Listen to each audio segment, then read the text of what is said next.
It's race day in the Louis Vuitton Cup final between Ineos Britannia and Luna Rossa Prada Pirelli. After the opening day of racing, the honours are even. One win apiece. This is not going to be a straightforward race. It's still very unstable breeze. Nice, good start, boys. Keep it fast.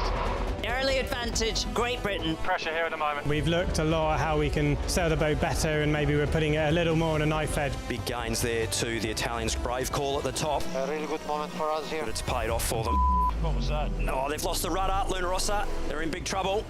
We just got to think about the approach now. The cool voice of Jimmy Spittle.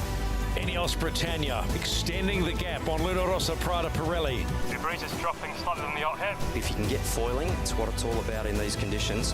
This is the race committee. We have reached the time limit and this race is stopped.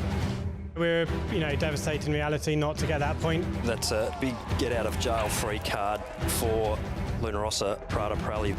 I still believe that we have probably an edge, but it's going to be hard. That'll be a big shot over the bow. Sometimes it's better to be lucky than good. Molt bona tarda. This is Barcelona, where another beautiful day has dawned and sailing fans are primed for the Louis Vuitton Cup final. It's Italy versus Great Britain. In this sporting arena, the weather can be your best friend or your worst enemy. Yesterday, Britannia discovered their toughest opponent was the wind. With the finish line in sight, the weather ran out of puff. The race clock timed out, and the British lost the opportunity to go one up. The vagaries of sport can be cruel. You see, winning the Cup is the golden ticket to the match against Emirates Team New Zealand, who are the defender, and aiming to become the first team to win the Old Mug 3 times in a row. So where do we sit in the Cup final at the moment? Luna Rossa and Britannia are still tied with one win apiece. Remember, to be the official challenger for the Cup, you have to be the first to 7 wins. We're 2 down and 13 are scheduled. Because of yesterday's no result, we start all over. Race 3 will see Britannia attack the start box from port and Luna Rossa from starboard. In race 4, entry swap and the battle for supremacy is on again. So for all the teams, it's a reset, and the traditional dock out, well, it's a Sunday and the kids are to the fore, and everybody's pretty pumped about this one. Matching, gotta love it.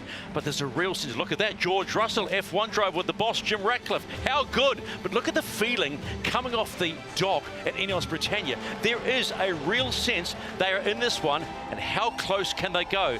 Oh, this is going to be another exciting day out on the waters of Barcelona. But the feeling when you think about Luna Rossa is similar. They know their fans are the extra leg for them, the extra crew member, and they really do buy into it. Yeah, a couple of sharkers, baby, want to throw them out. Here's Keko. He loves it. He laps it up. He's a passionate man, a passionate sailor. But it's tempered by that man, Jimmy Spittle. They get on so well, but man, get his game face on and everybody better beware. It is a glorious day. We think we might be in for good sailing today. Let's get the updated race conditions with Shirley Robertson. With 2 points on offer this afternoon, it is a pivotal day in the battle of the Cup Giants. And with so much at stake, Barcelona is set to add to the entertainment, delivering another stellar sailing day. The breeze is a mouth-watering 17 to 22 knots from the southwest. On the menu, a full day of rapid AC-75 action. But the breeze here is often unstable, but for us watching, it's not that unpredictable, because for this America's Cup, we have an accurate picture of real-time wind across the racecourse, with the brilliance that is Capgemini's Windsight IQ. Laser radar systems tracking the microscopic movements in the air. It's pretty clever. We then push that data through the AC-75 performance simulation, and we can predict the likely winning track. And right now, the Ghost Boat is liking the right-hand end of the line, giving longer time on starboard before the boundary. So let's go racing. Britannia, Luna Rossa. Impressive in the breeze, Ineos Britannia have now put down a marker and are a very real threat across the wind range. Keeping his sailing team tight, Ben Ainsley has partnered with Olympic skiff gold medalist Dylan Fletcher, and it's a duo that's starting to look sharp. The rock-solid performance team is Leroy McMillan and Bledin Mon, and keeping the yacht powered up, clipped in and pedalling for king and country. In this race, it's Leask, Hunter, Todd Hunter and Luke Parkinson. The Italian team of Luna Rossa Prada Prali are level with opponents Ineos Britannia after race day 1 in Big Breeze. They've been pushed to the limit in some of the windiest and light air racing we've seen here in Barcelona. With experience on the wheels again today, Bruni and Spithill. In front of them in flight control is Molinari and Tessé. The power to the sails being provided courtesy of Voltolini, Gabbia, Rossetti and Liuzzi. And we are set for another stunning day on the waters of Barcelona. Stephen Mackay was 2 times Olympic gold medalist Shirley Robertson, 3-time America's Cup winner Glenn Ashby, and on the water former America's Cup tactician Pete Lester. And believe it or not, it feels like deja vu from day one, because they've failed the win limit because there's too much wind. So we're in a slight delay, and official start time we are saying now is 2:15 local time, but it really does set up oh, I've just heard this failed it again. Okay, so there we go. Now it's 2:18. Just keeps changing as we go. So we are 11:15 minutes to go. You can see on the bottom left the green and white lines are the top and the bottom, and the average has to be 21 knots at the top end and 6.5 at the bottom. So we're failing it at the top end, but you know what? Thursday was a cracker. This is again mouth-watering considering what happened yesterday. Yeah, we are very close to going. We're monitoring it now, and it's just over. How good? How good? Fans are out in force on a Sunday. Lap it up. Italy is emptying. It has arrived in Barcelona. They're having a great time. We're going to give up with the forecast. It's about 7 knots, isn't it? More than was predicted. I don't know how that happens, but it looks tantalizing. Look at it. The sun is shining. There's white caps. My heart would be racing sitting on that AC75. So yeah, over the past 3 days, we've seen, you know, sort of race day 1, if you like, right at the very top end conditions, some fantastic shots, some great racing, and both boats being pushed really hard. Yesterday, very, very light, right at the bottom end. You know, no race counting in the end there, the race timing out. And today, back again with big breeze. So fingers crossed, we can just see the average stay under 21 so we can get racing away. Right, let's go onto the water to get what it feels like to be down there in amongst it. Peter Lester on Chase Zero, our hydrogen chase boat. Pete, what does it look like, and will we get racing in a little under 10 minutes? I hope so. It looks just beautiful, beautiful conditions, right up at the maximum. For the amount of wind that we've got, relatively flat water. I think the sequence at the moment is swell, probably about 1 metre, and the separation of that probably, it's quite short. I'm guessing, I'm just counting a wave go through now, about 6.5 seconds. All right, mate, appreciate that. The other thing that is quite impressive out there, and we just watch them go out every morning, is the spectator fleet, because there is a real sense. You can feel this Louis Vuitton Cup building, can't you? And there's boats of all sizes, and it really is just gives us a different feeling, doesn't it? That okay, now everything matters. Well, what matters is what happened yesterday, and looking forward, no result. Was there a winner out of that one? Was there a loser out of that one looking forward? Look, I think both teams would have learned a lot yesterday, and I think Ineos Britannia really sailed a great race. They got off the line well, and they had the Italian team, you know, on the back foot quite early, and I think they really, you know, shot a cannon across the bow of the silver rocket there, and it'll be really interesting to see what happens as we go forward. A lot of racing to happen still in this series, but you know, it was a really interesting day yesterday for sure. Yeah, I agree. I mean, doubters might have thought Ineos Britannia had a weakness in that marginal condition, but not yesterday. They executed it well. They seemed to be able to power up. They raced superbly. So there'll be a lot of confidence in this camp. They know they're good in the breeze. You just want to get going. You could say they're the most improved team in this regatta, considering where they've come from the round robin series to now. They are actually looking really dangerous across the board. I think they've plugged any holes in any of the gaps and in any of their weaknesses they may have had previously. I think they've done a really nice job with the motoring of the boat, done some nice work on their foils over that period of time, and I think they're becoming a very nicely all-rounded package, and I think that's really showing in some of their results. I think we've talked about this a lot before. The boats are so similar now. It is now purely down to, quote-unquote, of yesterday, Ben AZ, the human element. This is a sailor's battle. These are big conditions also in any boat, but in an AC-75, you have to send it. There's no options, isn't it? Speed is your friend. But so to rattle around that course at nearly 50 knots, it's a big mindset. These are certainly the days that you absolutely, love sailing these boats, and absolutely awesome conditions. And I think we'll be, fingers crossed, seeing some racing fairly soon. But these are certainly the days that you live for.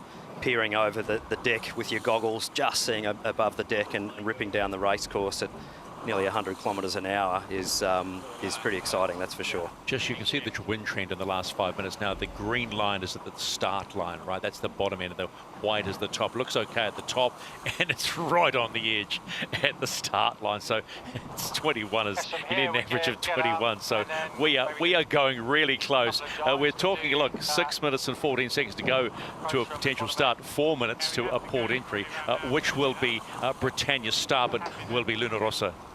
I mean, actually, in the first day of racing, which was also breezy, we were pretty impressed with the boats and the teams, how well they dealt with the breeze. This is and the waves. race committee. We have failed the wind limit, moving the start to 14:22.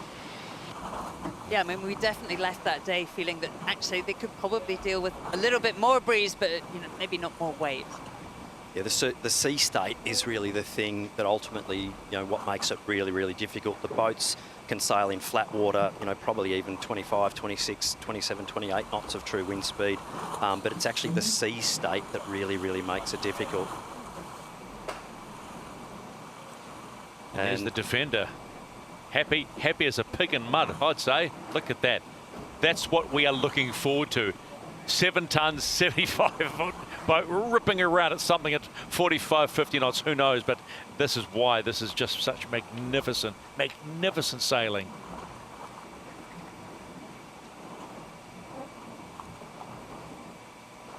There's a lot going on in Barcelona. We're waiting for this to carry on. We've had the Challenger Selection Series, the UniCredit Youth America's Cup, now we're in the Louis Vuitton Cup. Looking forward to the Pooch Women's America's Cup. But last night, it was all on in the race village.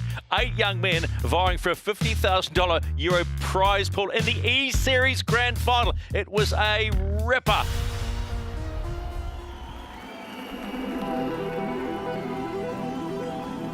The America's Cup E-Series is a virtual sailing competition. It was born out of the Emirates Team New Zealand simulator, taken to the virtual world, and I guess given to the people, given to the sailing public, which I think is just absolutely epic. Can they tack and cross the fleet? So every week, the top 8 teams would go through to the qualifier. If you won that qualifier, you'd book your spot to come to Barcelona, all expenses paid trip. Let's give it up for Big France! We put a lot of hours in this game, so it is important for us, yeah. This means a lot to me. I mean, I was doing so many hours in the game, looking forward to this moment right here, and yeah, it's all happening. He's the Swede with the speed! And now it feels like we're getting thrown into the Hunger Games. E-Sailing Central! The 8 best sailors from around the world come together in Barcelona for their chance to win a €25,000 prize and step on an AC-40 yacht. Barcelona, are we ready to see this? Are we ready to go racing? And there's a penalty early on. But leading the way out of New Zealand is Bouchafar. Wish has the right of way, it's a big moment. Oh, penalty, E-Sailing Central, winning race 1 of the grand final, Ruiz. It is race number 2, the America's Cup E-Series Grand Final. And he came into this as the wild card with nothing to lose, and he is making the moment count. Who's it going to be? Ruiz or Marameister? It's going to be close. Ruiz takes the win. Race 3 is underway. Rocky BDA leading around the bottom mark. There he goes. Good jibe, cross the line, winning race 3. Rocky BDA. It is race number 4. Penalty, Marimeister! This is a great battle between Peterson and E-Sailing Central. Only 4 metres between them right now. Can he nail it? Yes, he can! E-Sailing Central for the win! Okay, let's take a look at the leaderboard. Into the lead is E-Sailing Central! This is the 5th and final race. Everyone is still in with a chance. E-Sailing Central got a penalty on the start, but has clawed his way back up into the top 3. The bottom mark for the first time, Big Frog! Oh my God! Buries it! And that will give E-Sailing Central the lead. Barcelona, on your feet for E-Sailing Central! Super proud, super proud. Oh, it feels crazy. It's like a dream come true. I've won 25,000 euros, quite a bit of money that's going to help me for my sailing in the future.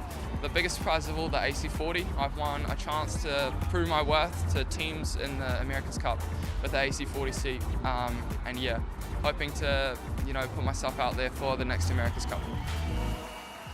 And E-Sailing Central in the 2nd place position will now go into the AC40 simulator and get to race American Magic on the real boat. Do you think this is where it's heading? Oh, what an opportunity. Absolutely fantastic opportunity there, and well done to all those young guys having a go there. Absolutely fantastic. Great pathway forwards and the future.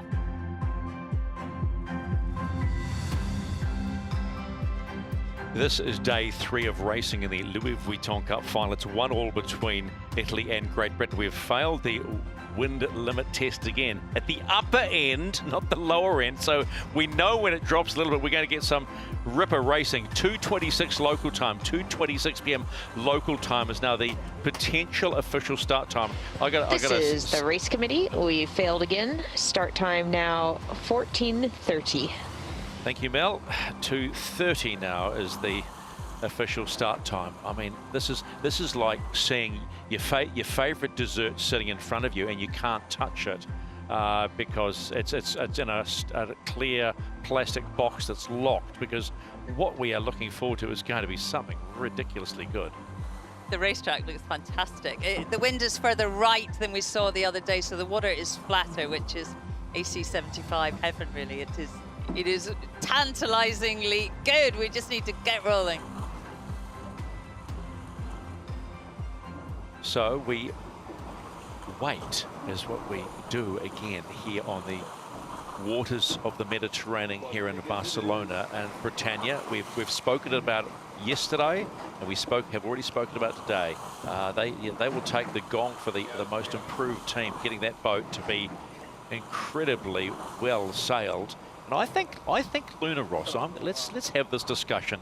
I think Luna Rossa might be just a little bit nervous. I was looking at the post-race interview with Keko, and for the first time he said, yeah, but I sense just a few nerves in there going on. Thinking, well, we didn't expect this, and now I think the game has gone up to another level after yesterday's racing.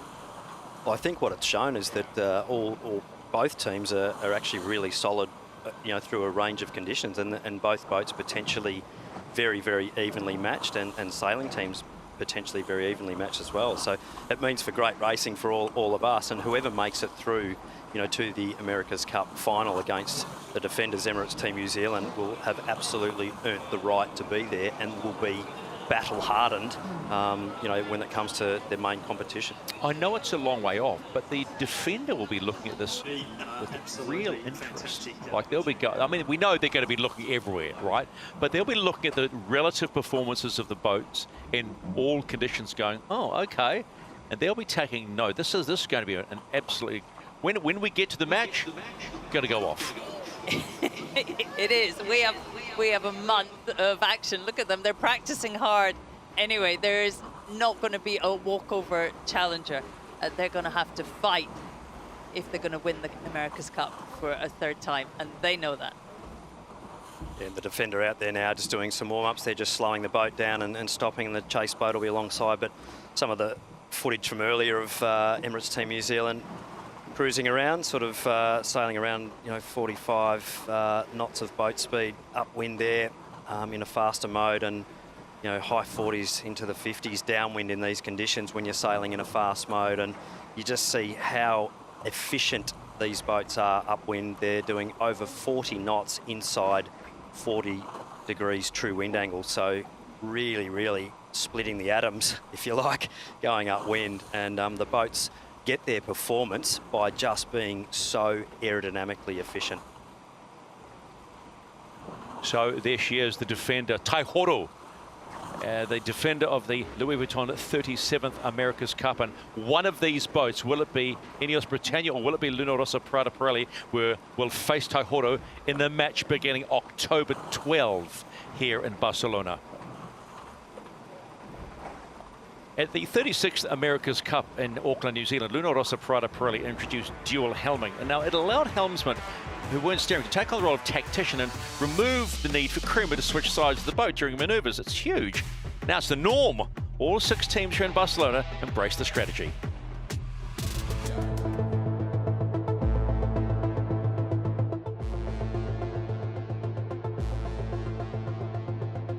In our helm lineup, we've got a number of really, really talented sailors. Certainly when we look at the helms, we've got Giles Scott, 2-time Olympic gold medalist, Dylan Fletcher, gold medalist and super experienced high performance sailor, and myself. And so we're, in a way, we're spoiled for choice. It's fantastic to have that much talent available to us, and ultimately you have to weigh up. It's a very, very difficult decision, particularly when you've got 2 such talented sailors as you do in Dylan and Giles.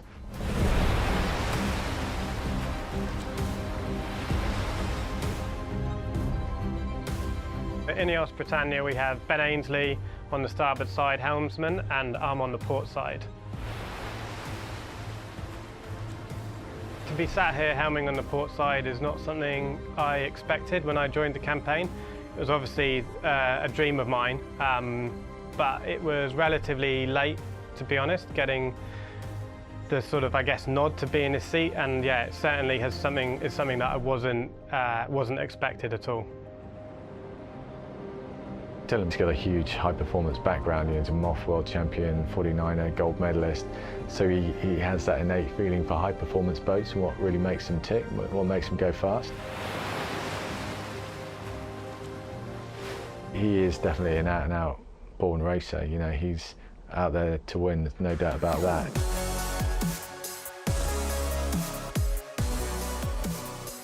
Ben's just, you know, laser focused and very determined to make the boat go as fast as possible, along with just, you know, wanting to maximise the performance. Yeah, I think he's just very determined and pushes the boat hard.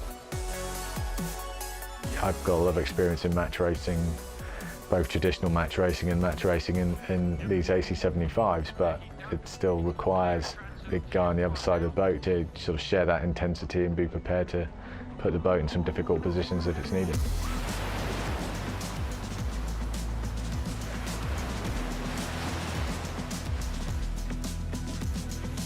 I think we'll see some more manoeuvres in the pre-starts than we've seen previously. So I think it's been amazing to sail with Ben and just how good he is on all of the match racing. It's something that I'm very inexperienced at.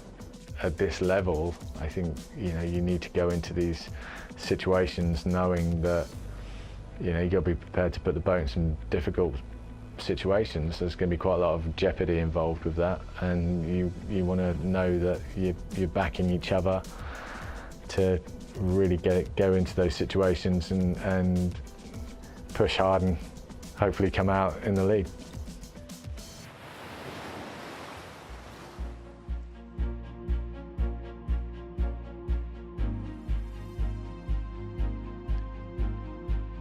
Still awaiting a start on day 3 of race 3 in the Louis Vuitton Cup final. It's failed the win limit again. We're at 2:35. Ineos Britannia, we've just been looking at a marvellous story about the dual helming and the crews that are required. And one name that popped up on Ineos Britannia was, of course, Giles Scott, who was, as we thought, was going to be the man in the seat across from Ben. But there he says, you can see bottom right of the screen is Giles Scott, replaced by Dylan Fletcher. That was a tough call. Yeah, Giles Scott, I mean, double gold medalist in the Finn class. Now an integral part of the coaching team. He's in the front seat here on the coach boat. You make tough decisions in the America's Cup, and it's all about achieving something that is almost unachievable. And I'm sure it was a tough decision for Ben. But, you know, he's kept he's kept the brain power and the knowledge and the skills very much within the team. And yeah, Giles now an integral part of the coaching unit. Indeed. Now we are now 2:35, so onto the water with Peter Lester on chase 0. Peter, how does it look for you at the moment? No change. It's still it's right at the top. It's a little bit puffy, just a little bit, probably a knot up and down, and that's just flicking it over the wind limit. I think we just got to be patient here. I'd still be reasonably confident they'll get this off. Just got to get a little lull in the conditions and we'll be into it. The pleasing thing, it's flat water, and I wouldn't mind betting if we do race, we're going to see record speeds. All right, appreciate the time, buddy.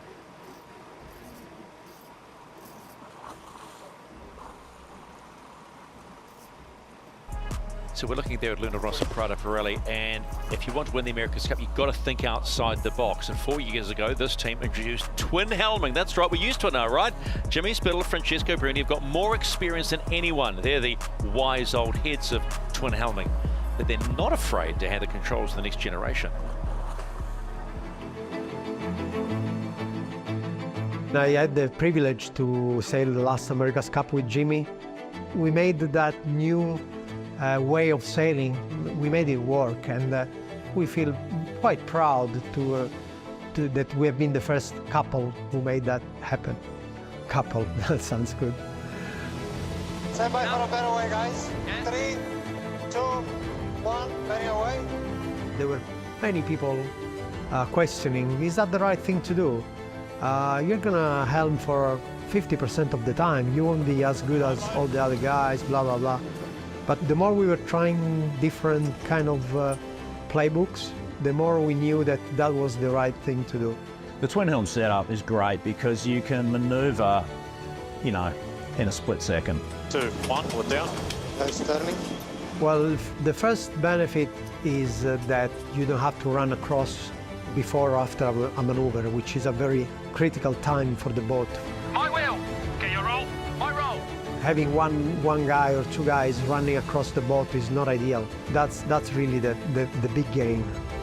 2, 1, down. I mean, I've always come from a team background where I've always had full trust in all of my teammates, irrespective of whether they're driving the boat or not. So at the end of the day, we're going to put the best combination out there that we believe will give us our best shot at winning this thing. So we've got essentially 4 drivers at Luna Rossa Prada Pirelli. We've got Ruggiero Tita, Marco Gradoni, myself, and then Keko Bruni. Clearly, Keko and I, we did the last campaign together. Fantastico! È bellissimo! Yeah, we just built a great relationship. We got a lot of racing together. But the 2 young guns that are coming up are very, very good. And I mean, the talent that Italy has, I think, is some of the best in the world. 1, 2, 1, more down. It's been amazing to have Marco and Ruggero on my side. I know that they are ready for sailing on the big boat, so I need to do my best to keep my spot. It's as simple as that. You have those guys pushing behind and you need to do more than your maximum. They have done it again and crossed the finish line here. You need to really work together very well.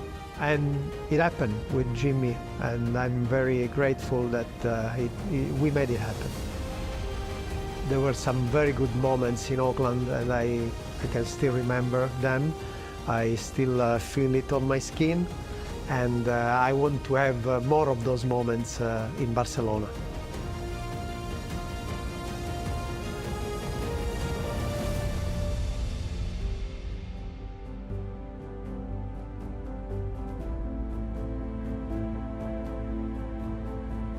You are live in Barcelona, still awaiting the start in race number 3. We've just fouled the wind limit again. Too much wind, really? So a little over 10 minutes to play to race number 3. We've just been talking about dual helming, and we're looking back at some old pictures, and Glen Ashfield looks almost archaic to what we're used to now. But what was it like flying across the deck? Oh, look, transferring sides, you know, in these sort of conditions was pretty tricky, and you know, you had about 120 kilometres an hour of breeze blowing across the deck when you were going from one side of the boat to the other, and you know, you really had to hang on tight, flick yourself down into the cockpit and get out of the breeze. So much more efficient to stay where you are on both sides of the yacht and keep your head down. When you looked at the Italians running a dual helm, was there any time during the regatta you went, well, that'd be nice? Oh, there's certainly, I mean, absolutely. There were certainly times where the advantage, you know, in communication and not having to get up and run around as we were doing in 2021, you know, I think was definitely, you know, a good thing. And, you know, Luna Rossa certainly pushed hard, and were putting Emirates Team New Zealand, you know, myself on board on the back foot, particularly in those early races of the last America's Cup. And we really had to dig deep and fight hard to make sure that we could get off the start line and sail our boat well, and luckily we managed to do that, and that's why we're here in Barcelona, you know, at this event, and Emirates Team New Zealand, the defenders, and I'm sitting here having a great time next to you and Shirley, Stephen. Okay, you can take the smile off your face. We talked about these yesterday, didn't we, Shirley? The Maxi Regatta out here, and how wonderful it is to see This these. is the race committee. We have failed the wind limit. Start time is now 14:42. Now, that Yacht V has a friend of ours on the boat, Kenny Reid, a two-time America's Cup skipper, and he's tactician.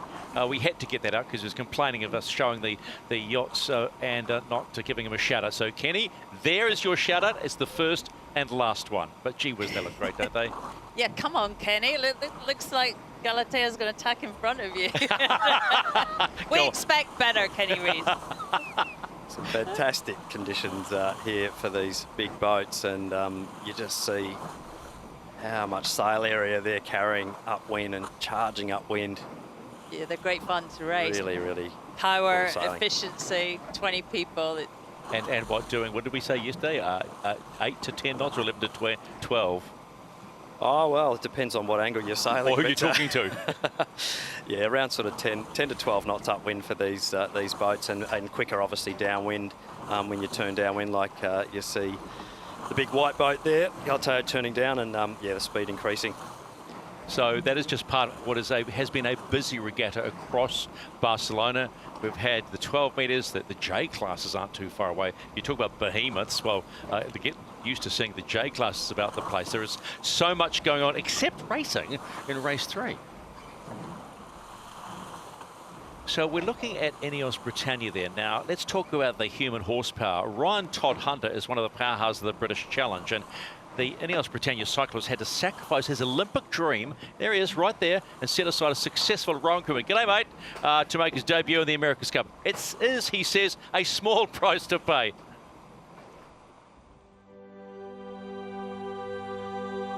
I was a member of the GB rowing team. Like I say, like most of the new people here all come from rowing. Very randomly, my cousin got tickets to watch rowing at the 2012 Olympics, and like honestly didn't know anything about rowing. I came from a small town in the north of England where rowing wasn't a thing. There was no clubs anywhere. And I was like, what is this new sport? Like, I've never seen this before. I remember like me and my dad walked the course, and there was like a talent ID thing there, and it was like, are you over 6'2"? Are you this, and this? And my dad's like, I think you fit that mold. Sport was like a big part of our family from a young age, and like my dad and my dad's brother, they were big into rugby and like very competitive, so like grew up with sport and competition. So I knew like what the top level looked like. So I joined the local boat club. There was 4 of us at uni, and then like the rest is history. I kind of like had my head set on like, okay, if I'm gonna do this sport, like I'm gonna take it as far as I can. But I was pretty late to starting. I think when I started taking it seriously, I was 20, 21. So compared to a lot of people, that's really late. But I also had that vision and that ambition that, yeah, I was going to take it as far as I can. I got a scholarship to Durham University, big rowing university, and that's where it really kicked off, and I moved on to Leander Club. So it was kind of like, in a way, like a blind faith, but like I knew I wanted to be at the top level. I got hold of all the erg scores from around the country, like put them in a spreadsheet, and I was like, this is where I need to be. Like, here I am now, but if I want to make it, I need to be at this score. I'd say I'm a very ambitious person. And when I set my head to a goal, like I do go the nth degree to achieve that. The official challenger of record, Ineos Britannia, are the first team through to the Louis Vuitton Cup final. I didn't know when I set out this where it'd be, but for me, like, this is amazing. When I moved to Emirates Cup World, I brought 0 sailing experience with me, and my first ever sailing experience was on T6. I sat in the back of a following yacht going the best part of 40 knots, and that was my first ever experience of sailing. But since then, I have done my level 1 and 2 RYA sailing course in Picos. Giving up my Olympic dream was really hard at first. Like, I'd spent 8-9 years committed to one dream, and I was well ingrained in that system. And then the opportunity to be part of a team that's going for the America's Cup, something they've never done before, this year really feels like it could be the campaign to do it. I don't want to miss that opportunity to be part of this, and I want to be part of that team pushing to win it for the first ever time.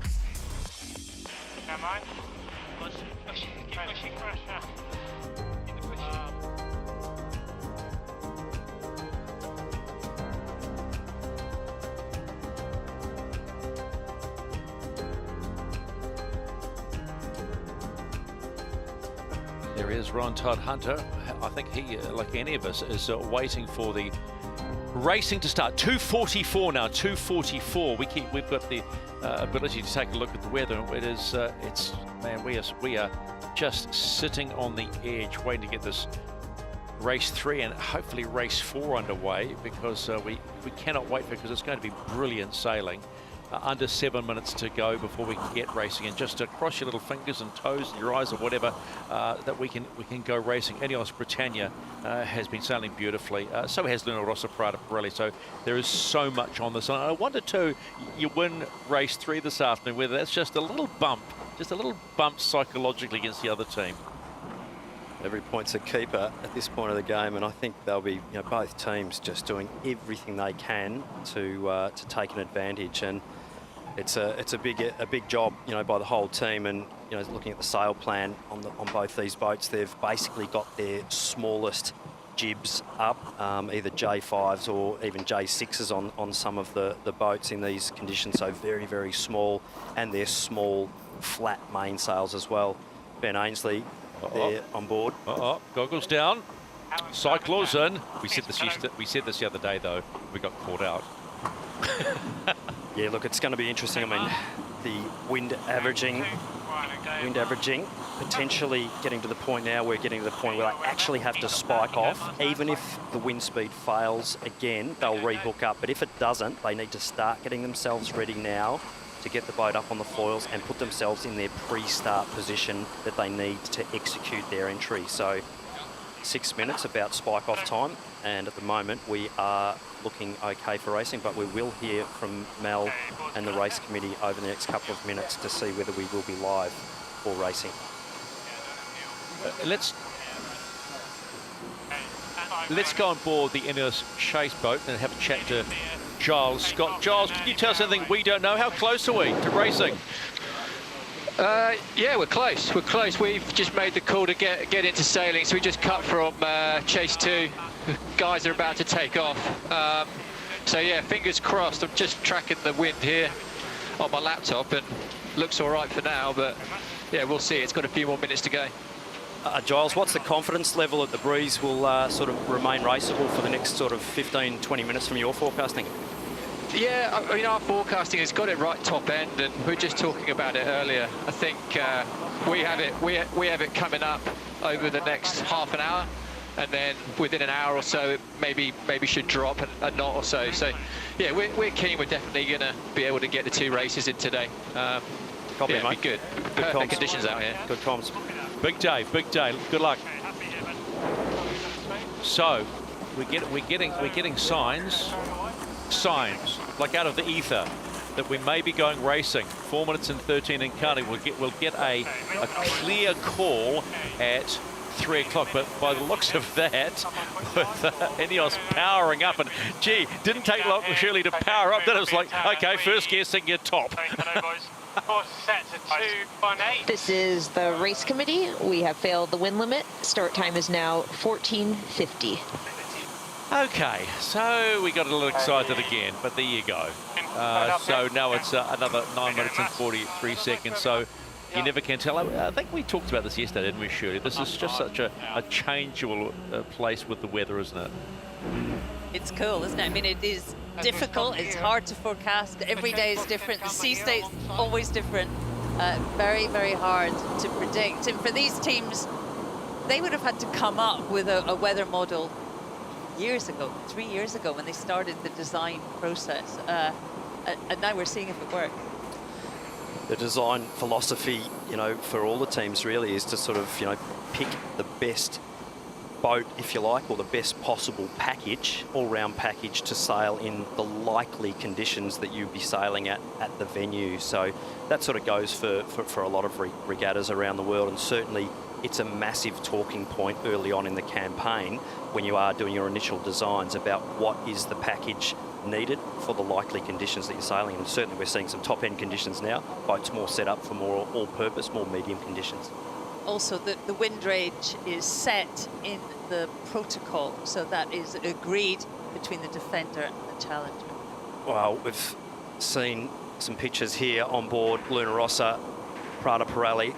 They have some broken battens in their port mainsail skin. Looks like about the top 5 battens in the mainsail of Luna Rossa Prada Pirelli actually protruding through the skin there. So that is a massive bad sign for the Italian team. Those carbon fibre battens will eventually poke their way through the sail. They are not able, with this time limit going at the moment, to drop those mainsails and actually change mainsails to another mainsail or do a repair or put new battens in. So this will dramatically affect the performance of Luna Rossa Prada Pirelli. So they've had a bad jibe, or even just sitting there head to wind, they've had an issue with one of the sail skins, and that's a very, very bad sign there for the Italian team.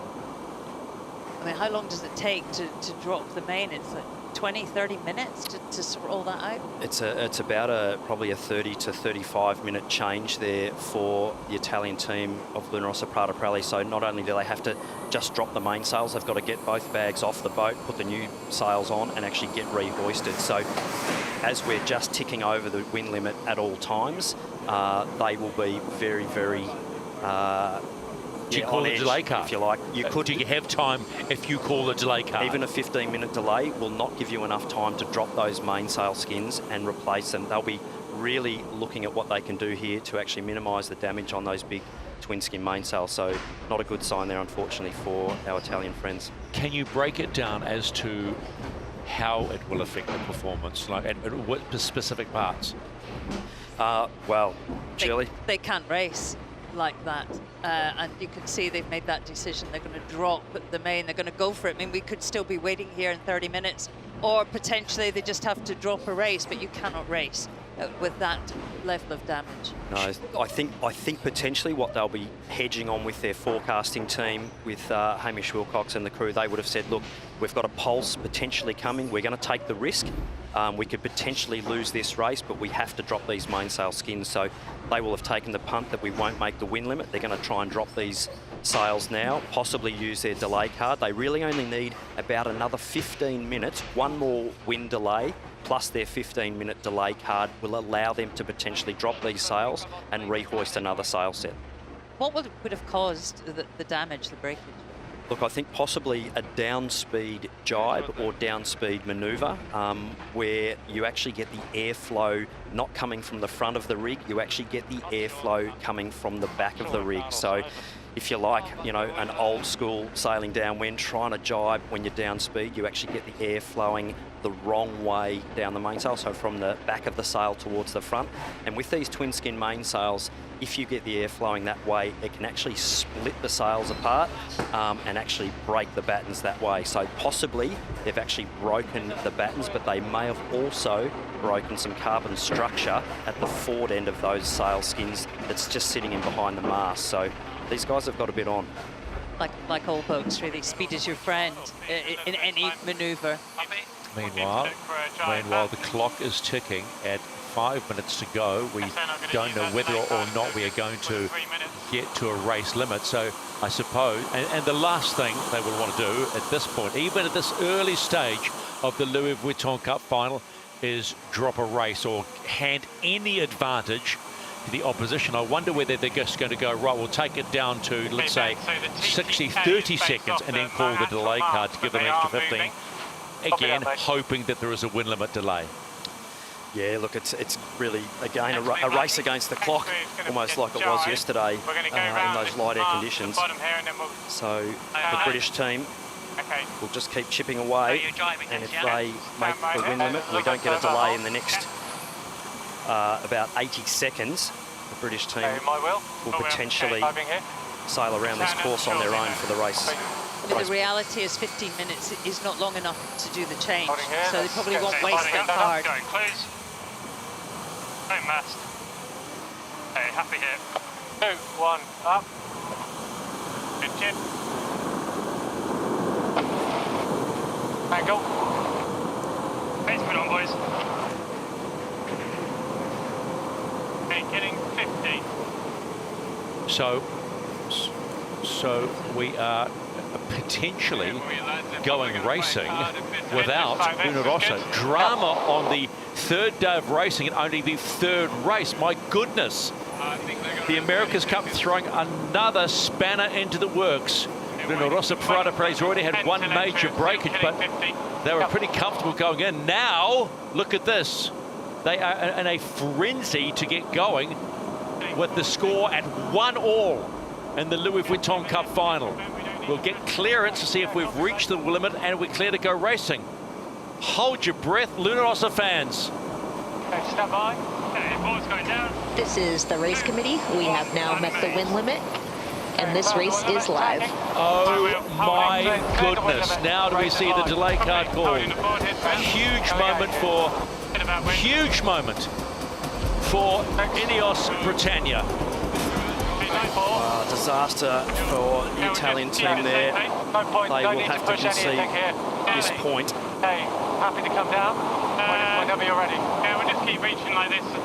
Okay, you're gonna working away in 3. British have to sail around the course, I think, to get the point, or unless the Italians retire from this race. Taking main lads. Holding. So Ineos Britannia are to come in at 2 minutes and 10 seconds on port. They know what's going, so coming in late is going to be of no issue at this point. High road here, so just stay low for now. Turn ahead. This is the umpires. Italy has been disqualified. The race is stopped and awarded to GBR. Well, just like that, Ineos Britannia has been handed a huge advantage in race number 3. Coming down to switch here, quite hot. Just got to mark. Race done, point handed. 10 seconds. Right now, it's Britannia 2, Luna Rossa 1. Okay, boys. Massive day. For all, dare I say it, massive day for all the wrong reasons for Luna, but a huge day at the start of this day for Ineos Britannia. Okay, go, Jim. Well, Italy get a black flag because they have outside assistance during the race. And so for Ineos Britannia, they don't even have to cross the start line. We're going to run with the 35 minutes, right, between these races. Yeah, so let's just get Chase 2 on board and regroup, eh? Yeah. Ineos Britannia have been told they don't even have to start, that they have the win. And my apologies there. I thought they actually had to sail a course with that outside assistance.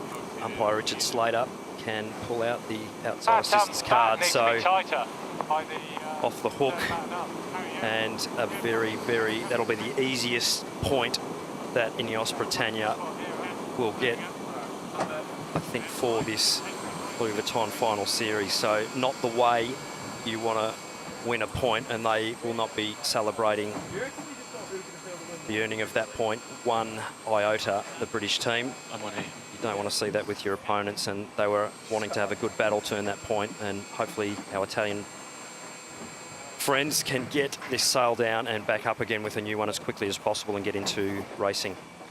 Let's go to Chief Umpire Richard Slater. Richard, can you just run us through the call you made to disqualify Luna Rossa and award the important 1 race point to Ineos Britannia, please? Sure, Stephen.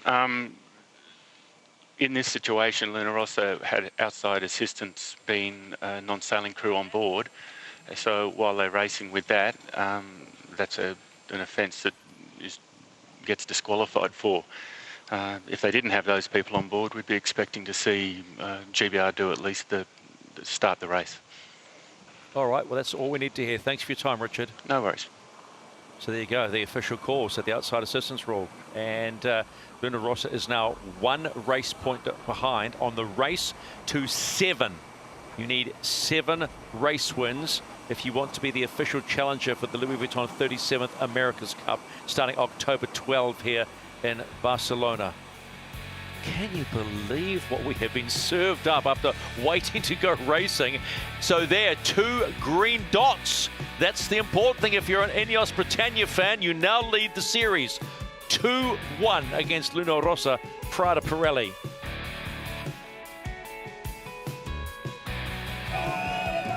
Oh, they're happy, those Ineos Britannia fans. Oh, they'll be very happy. As you can see, the Luna Rossa fans just a little bit quiet at the moment. The flare, they saw the thumbs down here. Never a great day if you're the team that doesn't get the win. But there's still 1 more race to come, race fans.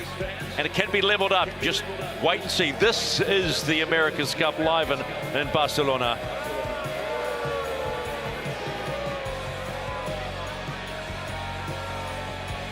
Everybody's a bit stunned in the commentary position here right now. We were all set to go racing, and then old Eagle Eye Ashby says, hang on a minute. Yeah, that was not what I was wanting to see there. And crikeys, we're all a little bit in a state of shock here, as I'm sure Ineos Britannia would be as well. They'd be just like, wow, that's been a race win handed on a silver platter to them. But as I said previously, that's not the way you want to win a race or win a point against your opponent. So everyone wants good racing and a good battle, and I think the whole world wants to see these 2 boats duel it out in these fantastic conditions. So hopefully Luna Rossa Prada Pirelli can get some new mainsails hoisted and get everything set up for the upcoming race fairly soon. Okay, these are conditions where anything can happen. We do know that earlier today on the course, Alinghi Red Bull Racing were out testing, and this is what happened. Now, the team released a statement. It was a testing accident. All crew are safe and secured. And we do know that since these pictures came in, they have righted Alinghi Red Bull Racing. Now, Glenn, where was the issue? They took quite a while to right boat 1. Yeah, look, I mean, I honestly don't know a huge amount of the situation, but just guessing the way that foil arm is still in the raised position, they would have been sailing along on port tack, possibly had an electrical issue or some sort of issue on board the boat. The boat would have possibly shut down. They wouldn't have been able to lower the foil into the down position or into the dock position. So that leaves the boat, if the sails are still sheeted on, in a very, very vulnerable situation. So the boat's obviously capsized, and they've had to cut the mainsail away and remove the jib. So not an ideal situation for Alinghi Red Bull Racing. Yeah, you don't want to see that at all. They're back out testing, and these happen, but these are the conditions, right? So if something's not right, I mean, the mainsail issue, could you get in a position like that if you had sail that had happened mid-race or not? Or am I pushing the boat out too far there? No, I think it's been a down speed situation, potentially even just sitting there if the twin skin sails haven't been tethered correctly on the inside for whatever reason. Possibly an issue there, but I'd say it would have been a down speed sailing manoeuvre that potentially would have caused those battens to break. So you see the absolute frenzy on board the yacht at the moment. You know, halyards being used. Those sails are pretty heavy and pretty awkward to get on and off the chase boat. So normally you do this in flatter, easier conditions, possibly even inside the dock. You will have already chosen your race mainsail for these conditions. So having to drop quickly and get the new ones on board, it's an absolute scramble. Oh, it must be heartbreaking for the crew that they've given a race away, and you don't give races away, fault or otherwise. So advantage, Ineos Britannia now leading 2-1 in the Louis Vuitton Cup finals here in Barcelona in 2024. In the meantime, let's take you back to similar conditions on Thursday, race 1 of this series. 8 to kill. Very easy to lose the rudder in these windy conditions when you've got these sails. Ineos coming in with pace.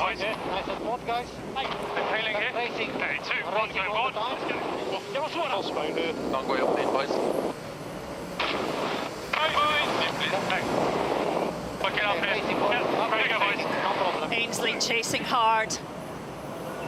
I need some trap here, boys. The race to face the defender in the match on October 12 begins right now. Let's go racing, race 1 and the Louis Vuitton Cup final.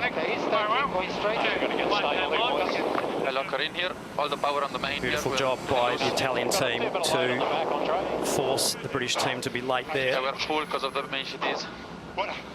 Check it better now. Great time and distance, lovely execution. Just looking for a flat spot now. We need less microphone sensibility. Nice. Continue. Go by. 3, 2, 1. Foot down.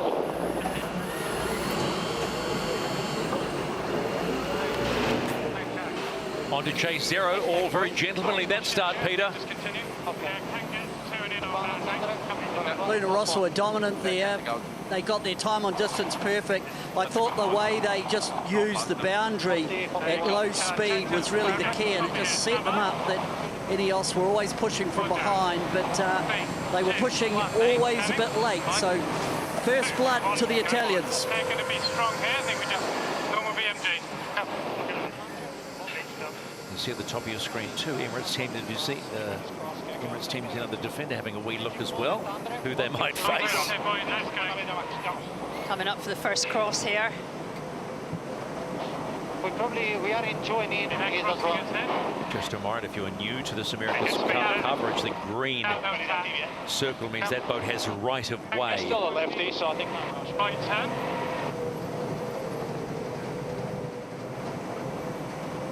They are going to struggle to get one in the left, but I think they'll make it with a high mode. Both teams in these strong conditions actually sailing with slight leeward heel. Cant really, really wide with a really low centre of effort on the sail plan. Small jib, so targeting potentially -2, -3 degrees leeward heel for best performance. This version of the AC75 really powered up since Auckland. Lighter boat, less people. It's really impressive to see them sailing in these conditions so well. That's right. So Ineos, Britannia, possibly not quite to ley line on this exchange. There'll be a speed build from there. So the Italians should be clear across and will probably look to take right turn at the top. Yeah, he will lay. I think the nerves will have gone by now on that first leg. Definitely locking in now to your roll on board. Some big swell there to punch through. Luna Rosso to see having to tack in some decent swell. I'll be setting up for right turn to take that off the British. The wing wash here, you can see now the British team sailing right in the dirty air of the Italian team. Not also Prada Pirelli, the first at the top gate, first of 8 legs. Not too far behind Ineos Britannia. But both boats are fair ripping. Ineos Britannia forced to sail really high around that mark, lost a lot of pace.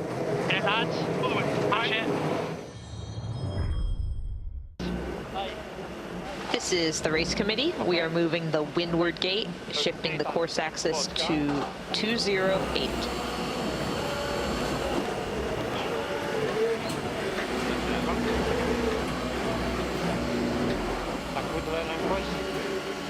We are 2 bomb, guys.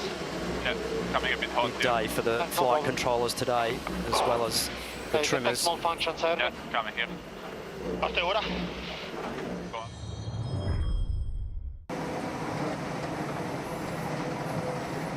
team there. Ben Ainsley driving the boat. Magnificent, magnificent. Look at that. Absolutely ripping upwind there. 40 knots of boat speed, upwind. He goes past the lake. In a seaway.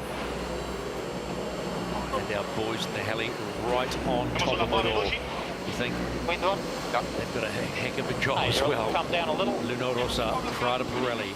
That's leg number 3 done. Haven't been challenged for the lead yet.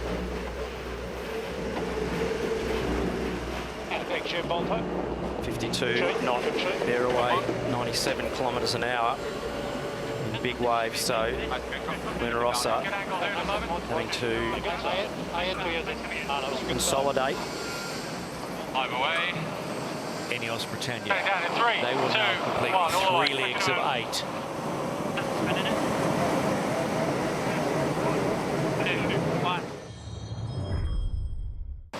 Perfect.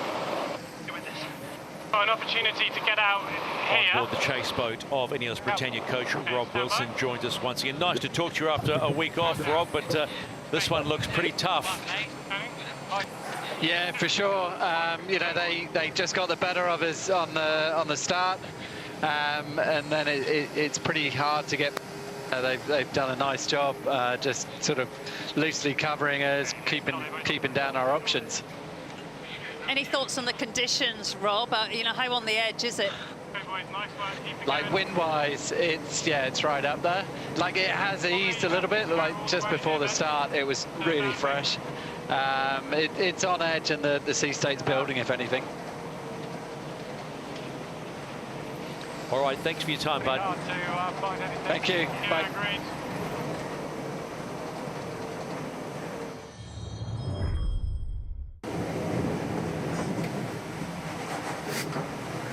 Luna Rossa Prada Pirelli in the first race of the Louis Vuitton Cup final are on their way to the first win. The Silver Bullet is the first to hit the target, and they will bank the first win on the road to 7 to meet Emirates Team New Zealand in the match. We're going to flat spot to stand by jibe. I'll leave panic. Nice and smooth, boys.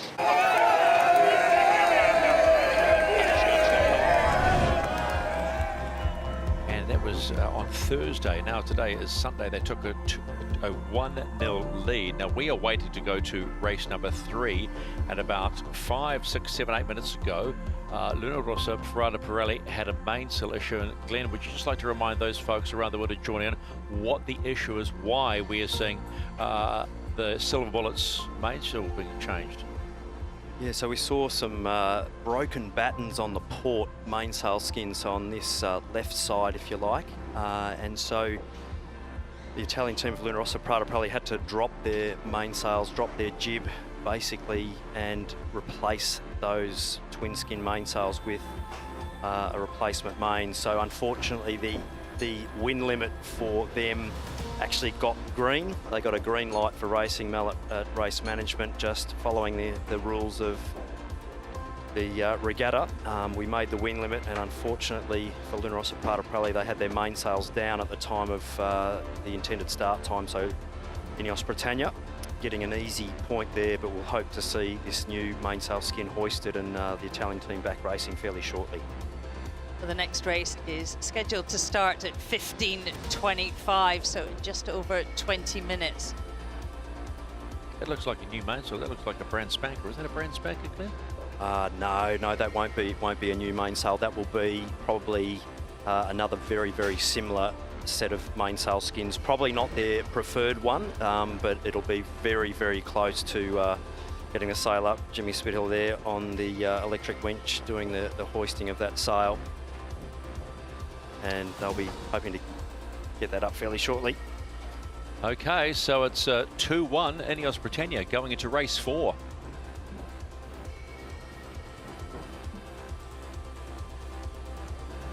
Tough for Luna Rossa because they're America's Cup's perennial bridesmaid over the course of 40 years. You know what? They've run the right to compete for the America's Cup 3 times, but sailing's most elusive piece of silverware just seems to have always slipped from their grasp.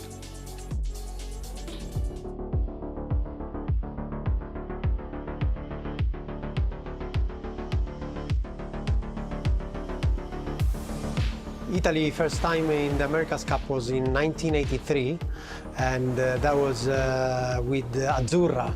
They start as an adventure more than a real challenge. Soddisfatto, non mi aspettavo niente di più e niente di meno. It started making some people dreaming, like me. I was only 10 when I listened to the radio about the news about the Azzurra. Sailing was totally new for people, and that started a very big and long process. First time for Luna Rossa was back in 2000 in Auckland, and that was also a very, very clear memory for a lot of Italians and me, because Luna Rossa made it to the finals of the America's Cup. Here we go, another argument on proper course.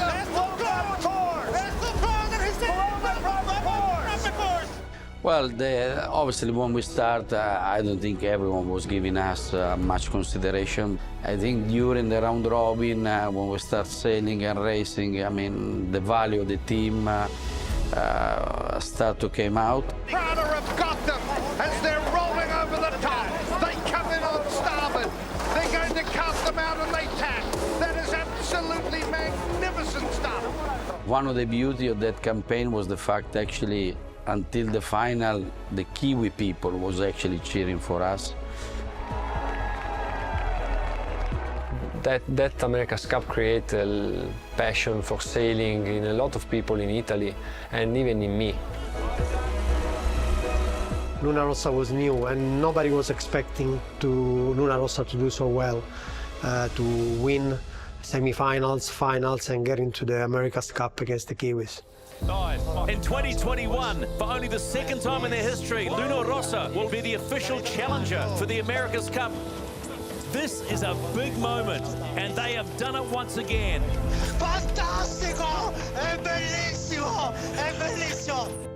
Well, it was an important achievement winning the Prada Cup in Auckland for two reasons. One, because obviously the name of the cup was Prada.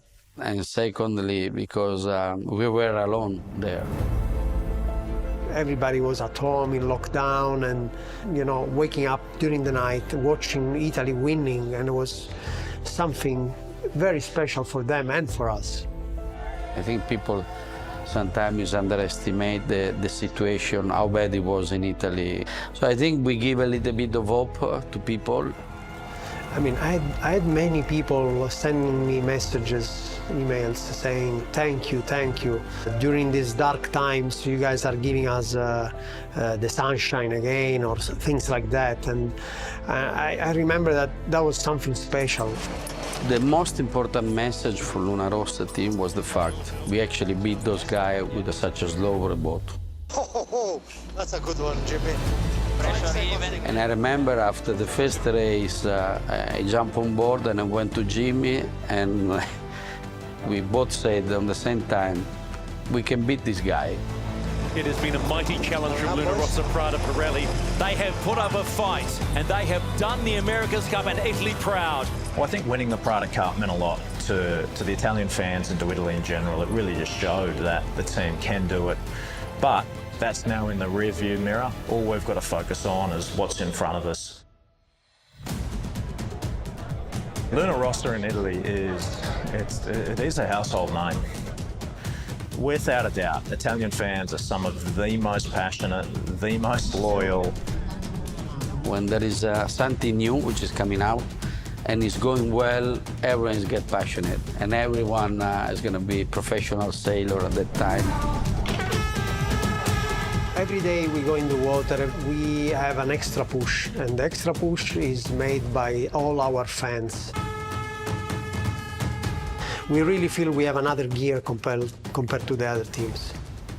I love the idea of all those people coming to Barcelona and cheering for us in the water, by the streets, around our base.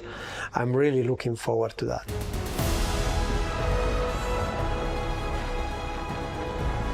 I really want to win the cup, and it's my nightmare and my dream at the same time.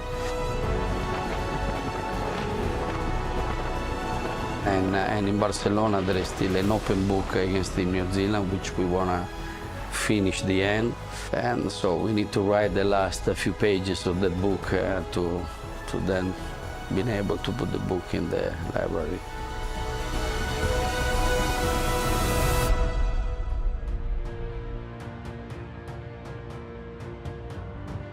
Preparations for race 4 getting underway. Luna Rossa Prada Pirelli, a brand new main sheet up for race number 4 after damaging the original one they were going to race for today. Jibs are going up, and weather forecast starting to look good. Around 14.5 minutes to race start, which is pretty exciting. So they've done a good job, but they've had to forfeit a race. So at the moment of the Louis Vuitton Cup final, it's Ineos Britannia 2. Luna Rossa Prada Pirelli 1. This is a global competition, so you've got to have the stars come out to play as well, really, when you think about it. And if they're closely connected to you, why not? George Russell, Formula 1 driver, currently sitting 7th in the points before they head to Austin, Texas for the next round. He's quite a way behind Max Verstappen on 3:31, but he's there with the boss, Jim Ratcliffe, and they have actually been out here quite some time, even having a crack at the AC40s. Apparently his boss, Toto Wolff, was pretty good on the gears, and his wattage rate was very strong. So, and it just shows what this sport does bring. And when you've got, and Formula 1 right now is going through the roof. And as a Kiwi, can I just throw in, nice to see young Liam Lawson going into the Racing Bulls. Sad for Daniel Ricciardo, but New Zealand is celebrating that one as well. So I think I'm going to throw that one in. Well, Oscar Piastri also going not too bad too there, Stephen. So you're not on your own there, mixing up with the great British drivers. So the stars are out, but it is Ineos Britannia. Why are there smiles right now? Well, there are smiles because they have an edge going into race number 4. They lead 2-1.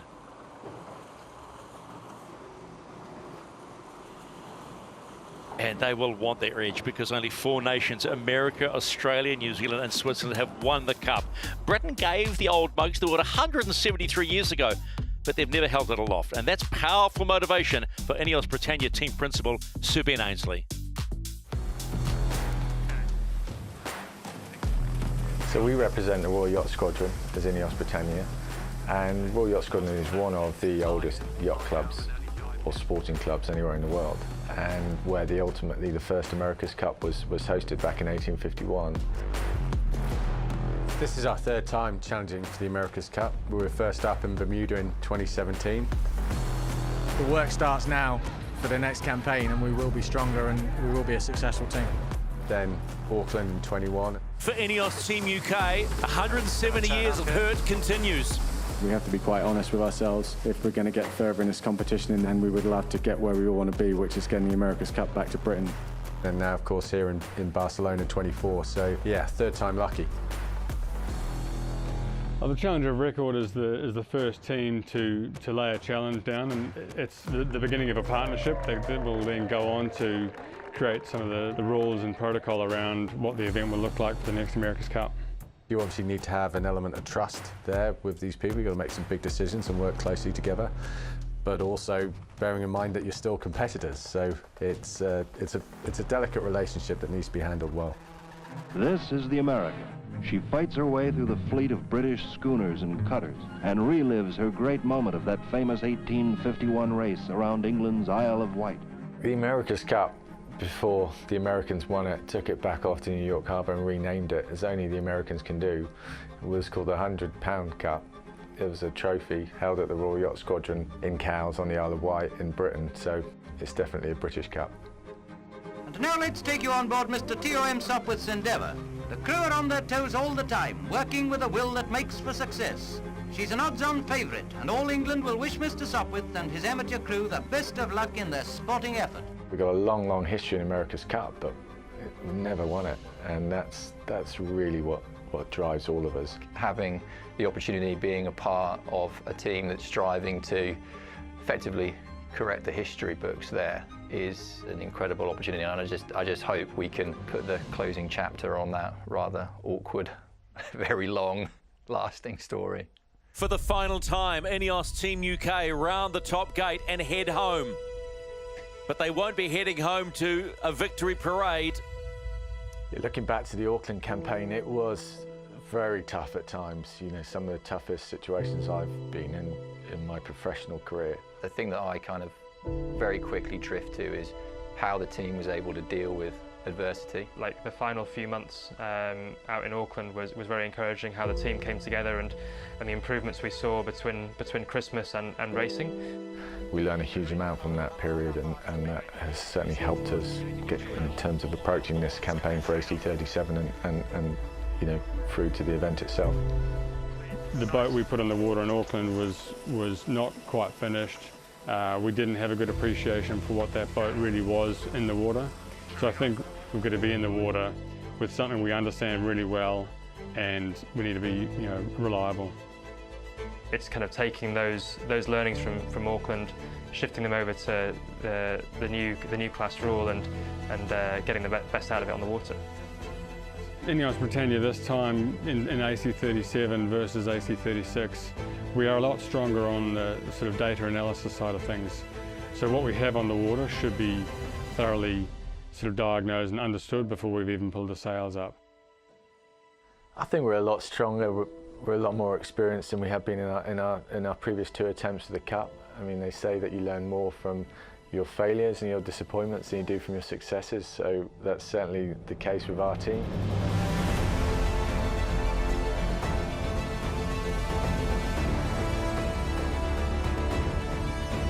The team's approach to AC37 has been much more of a design and engineering focus, and we've certainly been focused on the test boats, T6, and how that feeds into the design tools with the Mercedes Formula One team.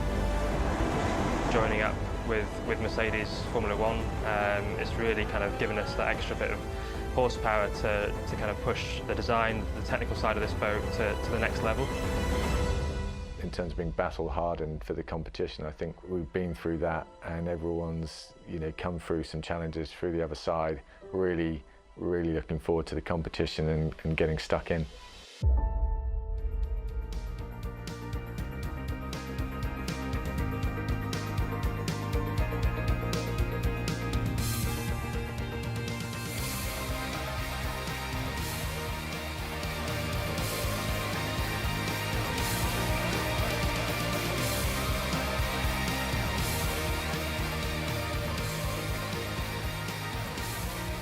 So we are counting down to the start of race 4 in the Louis Vuitton Cup.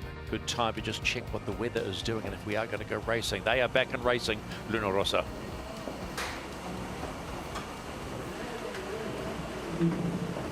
Let's have a little look at the wind field.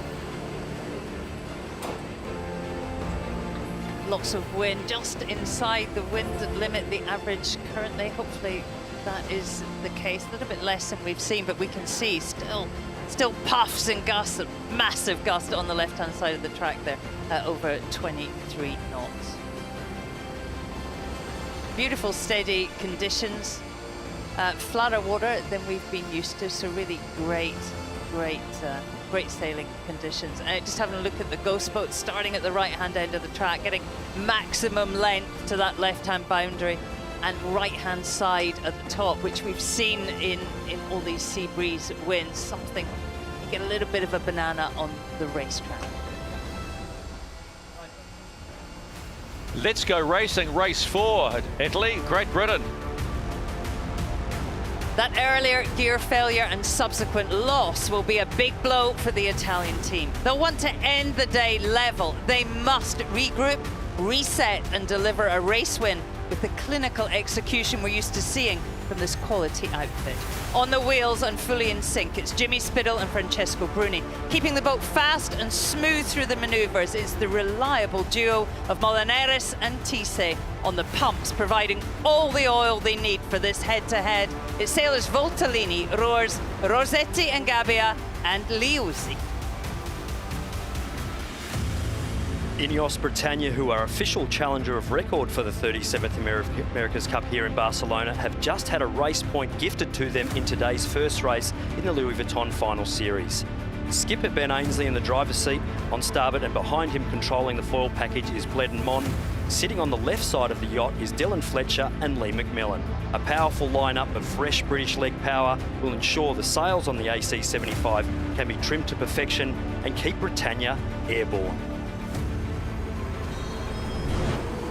So the tension builds once again as we see all helmsmen getting their boats in the right zone to get into that start box. Now it'll be Italy coming in on port at the 2 minutes and 10 seconds, and it'll be Ineos Britannia and starboard at 2 minutes. It's an 8-leg course, remember, so that's eight full legs of racing in premium conditions. Let's quickly go on to our chase boat.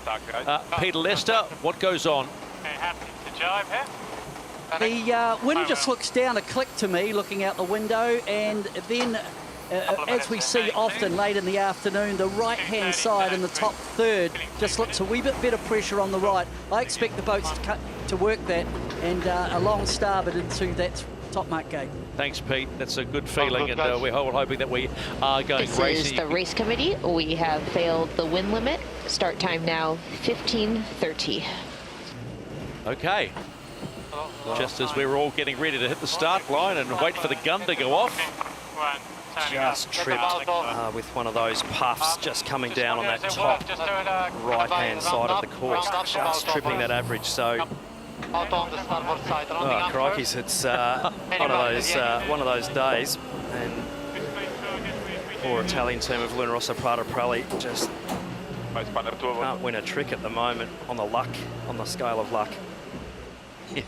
Yeah, on the scale of luck, it's like we're seeing a 2, right? Yeah, and definitely not having much luck at the moment. But anyway, hopefully we will see the conditions just abate a little bit, and we'll see some racing again, because that's what we're all wanting. Well, the key word here, Shirley, most importantly for the teams, frustration. They would have got off the docks. They looked at that wind and gone, "Oh yeah, this is a magnificent day for sailing." Yeah, but they're professional. You know, Jimmy Spittle's here for his 8th America's Cup. Stuff happens. You need to be able to just, reset, get into pre-race routine and go again. I mean, he knows they need a good race here. Yeah, just very much sticking to the process at the moment. All these teams very, very well drilled at sticking to the process, and that process takes a long time to achieve. And as a team, everybody buys into those processes, and the more accurately you stick to that process, the better your results are. There's no surprises. Everyone knows what to expect. It's not great for the boats. This is the race committee. We have failed the wind limit. Start time now, 15:32. It's not great for the boats, Glenn, is it, sitting around like this? I mean, we just saw a shot earlier of Luna Rossa's main flapping back and forward. It's not ideal. Look, sitting around in these conditions, you just want to get racing, and we're just right on the cusp of that 21 knot true wind speed limit. So 21 knots of airspeed across the water. If you're sort of sitting there like Lee McMillan would be, when you stop, you feel 21 knots of boat speed, but when you're doing 40 knots of boat speed sailing into that 21 knots of true wind speed, you've got close to 60 knots in your face, which is over 100 kilometres an hour. This is the race committee. We have failed again. So start time now, 15:34. Particularly Lee McMillan has a lot of wind in his face. We see the trimmers, don't we, on Ineos Britannia, looking out over the foils, really just managing a large degree of foil trim by sight. Absolutely. I think Lee might need to have a shave there to reduce some of the windage. Hanging the head over the side. I'm sure the aero department will have to have words with that. But no, they're doing a great job. Lee McMillan, Glenn Mon now on flight control, and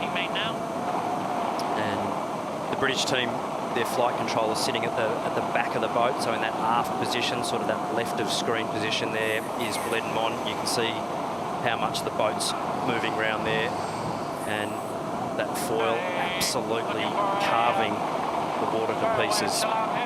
Currently doing 42 knots. Just about to bear away here, so this will be a fantastic shot of the foil as they turn down. This is an interesting approach to a delay, isn't it? Luna Rossa are laid up, and Ineos Britannia going, come on, let's just get some racing and warm ourselves up for a potential start. It's good to check all your settings in these conditions. See how depowered the boat is there as the windward foil goes down. And they'll just coast through. Very, very efficient in the coasting. Quite loud in the comms there, wasn't it? With these new, longer, higher aspect foils compared to AC36 back in Auckland. So the foils much, much longer than they were previously. So a lot more efficient. And that allows the boats to coast both upwind in the tacks and in the jibe. So you see some of the VMG gains in the tacks of just how far the boats coast up into the wind before they land the boat on that new tack, and that's come down largely to a much improved hydrodynamic package, as well as really good gains in the aerodynamic side of things as well. So we are sitting in a delay at the moment for race 4. If you are just tuning in, wherever you are around the world, race 3 was a no-go because of a mainsail break from Luna Rossa Prada Pirelli, and we got a clearance for the wind shift. Luna Rossa were disqualified for getting outside assistance on getting their mainsail fixed, or on the progress of getting it fixed. So that point went straight to Ineos Britannia. So they sit right now in a very good position heading into race 4. They sit at 2 wins to 1. Now it's the first to 7. Now, the only thing on the mind of the Italian team right now is to level it up, because if they go behind 3-1, and it's a coulda, woulda, shoulda situation, that really puts them on the back foot on that race to 7, because 7 is the magic number to face the defender Emirates Team New Zealand in the match on the 12th of October. But boy, if you think everybody's frustrated around the world with wanting racing, you can imagine these sailors just want to get going. They're testing themselves against the best. We have been treated, though, to some fabulous helicopter shots. If you're interested to see what the boat looks like from up high, we certainly got a good look, didn't we? Ineos Britannia there, just sailing downwind with the pit lane speed limiter on at the moment, just cruising downwind with that windward foil down. So only doing around about sort of 30 knots of boat speed there, which is about 15 or 18 knots under what they were doing if they had that foil up. So taking the pressure off the cyclaws and just cruising downwind there. So still doing about 10 knots faster than the wind speed, but with the thing basically in second gear on the idle. 6 minutes and 20 seconds to go before we potentially start race number 4. It'll be the last race of the day, and in fact the only race of the day. Let's go into the water with Peter Lester, because we'll put him in the spot, being the guru of wind. Peter, do you think it's come down enough that we might go racing shortly? We're up sort of halfway up the windward beat, and it looks sort of the same as what it's always looked to me, and I think it will just be right on the limit as we've seen all day. Sea state, same. For the amount of wind that there is, it's relatively flat. There is a chop running, but I don't think that'll affect them. I expect to see pretty high top speeds. As a sailor, and you're on the Luna Rossa boat, how much would that mainsail issue just play on your mind, or is you just get rid of it and get going? This is the race committee. We have failed the wind limit. Start time now 15:38. Well, there you go. We're right on that wind limit, and we just keep failing. But yeah, I think it does play on their mind. And you know, what's been going through my mind while we've been in delay is Ineos have been sailing around, and how comfortable they look sailing in these conditions. They've been doing some tacks, some jibes, just cruising at the moment. But certainly Ineos have used this time just to make a wee bit of a statement. We're happy to race. Thanks, Peter. Appreciate that. So just a reminder, we've failed the wind limit again here in Barcelona. 3:38 local. 3:38 local is the time expected to start race number 4. That's race number 4 in the Louis Vuitton Cup.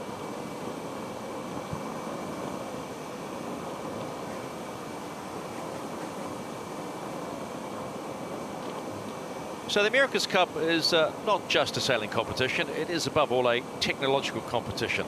Winning is the dream, but achievement can be a nightmare, and Ineos Britannia's Ben Ainsley is the world's most successful Olympic sailor. but he knows success is no accident. It takes hard work, perseverance, and sacrifice. Trying to win the America's Cup does end up becoming an obsession for us as a British team to get the cup back to home waters for the first time in its history. That's a massive motivator, and that's what drives us to go the extra mile.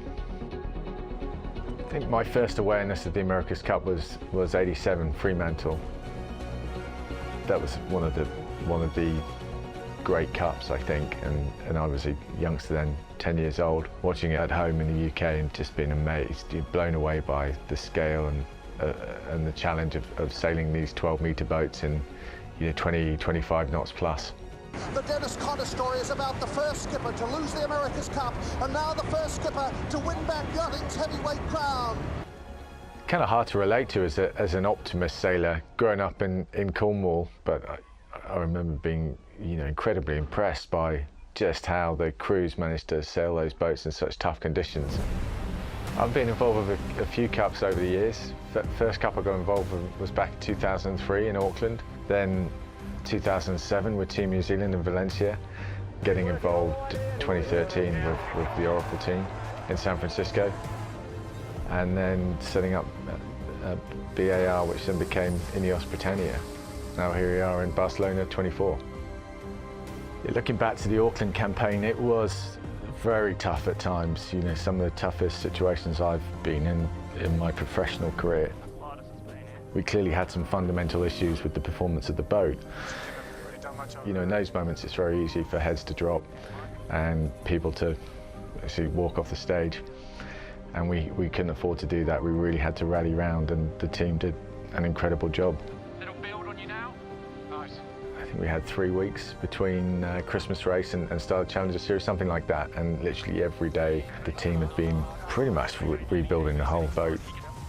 And then to come out of the blocks, get 2 wins on the board. Yeah, there was a mixture of emotions, but certainly very proud. Your goal is to try and win the cup. You don't achieve that, then in many ways, you see that as a failed effort. But of course, we all know how difficult the cup is to win, and so each cycle, it's what do we learn from that? And straight away thinking about that process. And we also know in the America's Cup there is no second. I don't think there's a ticking clock for me. We put this team together in 2014 with the goal to win the America's Cup. And in my mind, it doesn't matter how long that takes, we're going to keep going until we get the job done.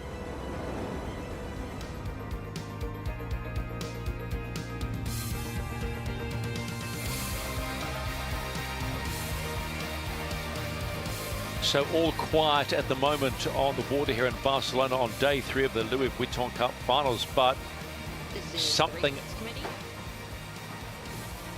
Just waiting for Mel to say something. No, okay. We've just gone to 3:44. 3:44 start time for race 4. There appears to be a little issue on the jib of Ineos Britannia. Can you reveal anything? Yeah, we think there's a broken batten on the jib. They've had a discussion on board and think it's not worth changing it. There's not enough time, and it's not a major. So yeah, everybody having a look at it, but made the assessment with the time remaining to the start, not worth it. Well, it's a day for the battens, huh? How about that? So, batten issue on Luna Rossa Prada Pirelli cost them the point in race number 3.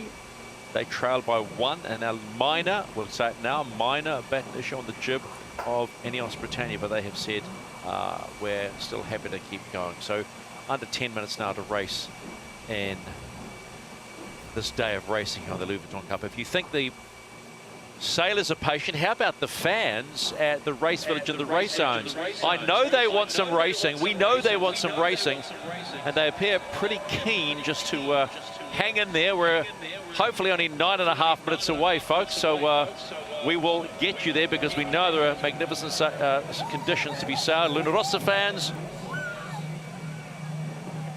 and also fans of Ineos Britannia. It makes a glorious picture, that. It's almost picture postcard the backdrop of the city of Barcelona. It really is a delight to be here, and the city has pretty well embraced these teams and the sailing that the 75s and the 40s with the Pooch Women's America's Cup coming as well, and the AC40s. So there's so much to look forward to. Yeah, we've got a month left of some amazing sailing here in Barcelona. Also, the weather is fantastic today. It's about 25 degrees. The sea is 23, hence this lovely thermal wind that has excited us all. Fingers crossed we can get this racing away. It's still quite puffy and shifty out on the race course, and just looking at some of the wind field mapping and data that we've got coming down from the marks, we're still seeing gusts at the moment over 21 knots, close to 22 knots at times, and that's just tripping that average wind speed wind limit over the 21 knot mark. So if either the top mark or one of the bottom marks goes over that 21 knot wind limit for more than 30 seconds, that actually trips the wind limit averaging. So Mel Roberts and Ian Murray on board the race committee boat are monitoring that, and there's no sort of jeopardy in their decision making. It's either a green light or a red light for them, so they're just sticking to the rules and doing a fantastic job. I mean, as you say, it's no one's decision whether we race or not. It is actually just data collected from both the marks at the top and the bottom of the course, and they need to average under 21 knots. Looks pretty good at the moment, doesn't it? Both the green and the white line, which is This bottom is and top the race marks. committee. We have failed the wind limit. Start time now 15:46. That is the commentator's curse if I've ever heard one, Stephen. Oh, crikey. It's just one of those days. But we will be here until we get racing, because I know we're going racing today. I have it in my blood that we're going racing today. We're about 9 minutes away from a start now to race number 4. And Luna Rossa, Parada Pirelli, and Jimmy Spittlin and Keko Bruni will certainly want to get there and go racing.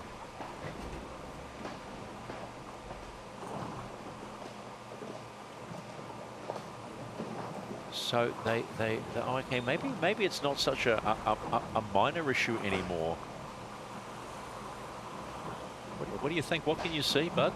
I'm actually thinking that the Ineos Britannia team are actually dropping their jib down, and they possibly may have just done a batten change there. I can see one of the crew members there with the Allen key out, just tensioning that batten. I'm not sure if they've just actually replaced that batten or not, but they're certainly tensioning that up at the moment. So in these puffy, shifty, breezy conditions, quite easy to get those sails in positions that they don't like to be in when you stop. Quite often sails get damaged, either hoisting or lowering, not actually in the sailing. So they're quite delicate in many regards. They do take a beating when they're actually up and being used. So definitely got to look after the gear, but they are in fact the engines of the AC75, so they're very, very highly tuned pieces of equipment. Also, they would have seen the batten damage, obviously, on Luna Rossa, which makes you check your own stuff, and certainly they would have had a good look at their own gear. Shirley, you and I were talking about this about 20 minutes ago. We talk about reliability in this world. We've seen a big failure, that traveller issue that Luna Rossa had. We've seen nothing at all from Ineos Britannia. They must be feeling pretty strong about how reliable this boat is going. Yeah, we can't remember any reliability issues. We tried, but we couldn't think. Throughout the series. So a massive shout out to both their design team and the support team, you know, keeping it all rolling. So far, so good. Yeah, indeed.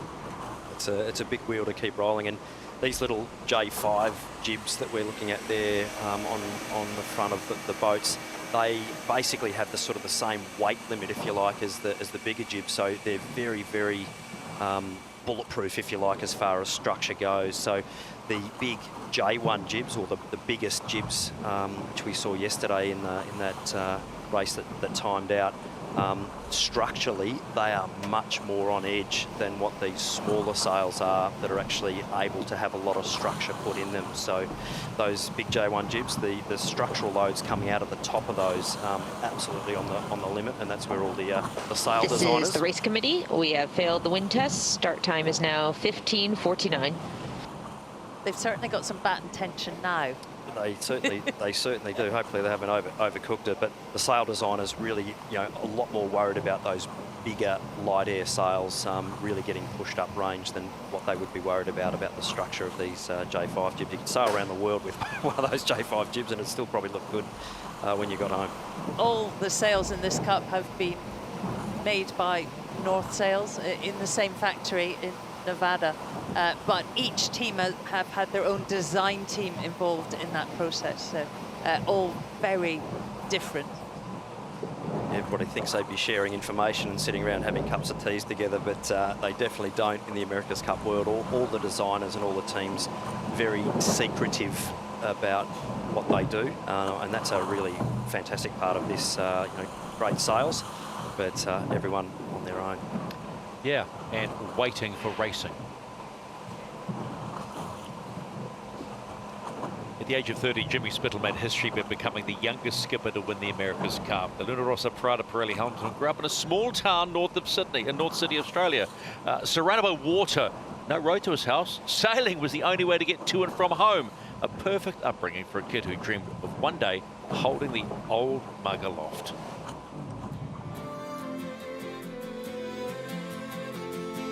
Yeah, it's such an addictive game. As a child, it was a dream because I grew up around some of the team from Australia too, and it made such a big impact, not just from a sporting sense, but just for the entire country at that time. He's the youngest skipper in the fleet by a long way, but 20-year-old James Spittle has been playing the starts like a veteran. Those competitors can come out there thinking they're going to have an easy race, and look out, because we're going to be all fired up and we haven't really got that much to lose. And once you've been through a couple of those cycles, I've struggled to find that sort of satisfaction and that feeling anywhere else. New Zealand are faster, I'm telling you. There's about a 2 or 3 knot differential. Yeah, the 2013 campaign, it will be one that anyone involved in it will never forget. Hoops and his brains trust. What can they do now? To have to go day in, day out so long at match point was just one hell of a mental game. Imagine if these guys lost from here. What an upset that would be. Having to go home, go to bed at night, wake up and just kind of face the gun every day was something you can draw on when times get tough, to think back to then and think, well, look what the team got through then. America's Cup will stay in America. But ultimately, what I've learned is you have to surround yourself with good people, because when you get to those moments, you really look around you for your teammates, for their strength, and you draw confidence from them. On your own, you're nothing, but when you've got a team like this around you, they can make you look great, and they did all of that today. I was very lucky early on in my career to experience and learn that. The team today just did a great job. When times are tough, that's when you really see the value in your teammates. The racing this time will be much more aggressive. Everyone's going to have their strengths and weaknesses, but yeah, I think the racing will be another step up.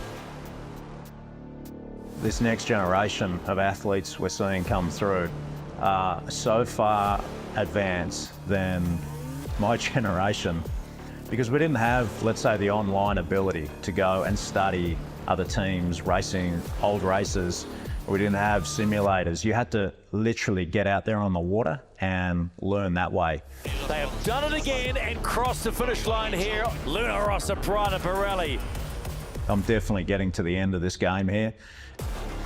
Clearly I'm a fan of the sport, so I will be involved in different roles, but I would love nothing better to go out on top. I'd also love nothing better to see a young gun come in and replace me.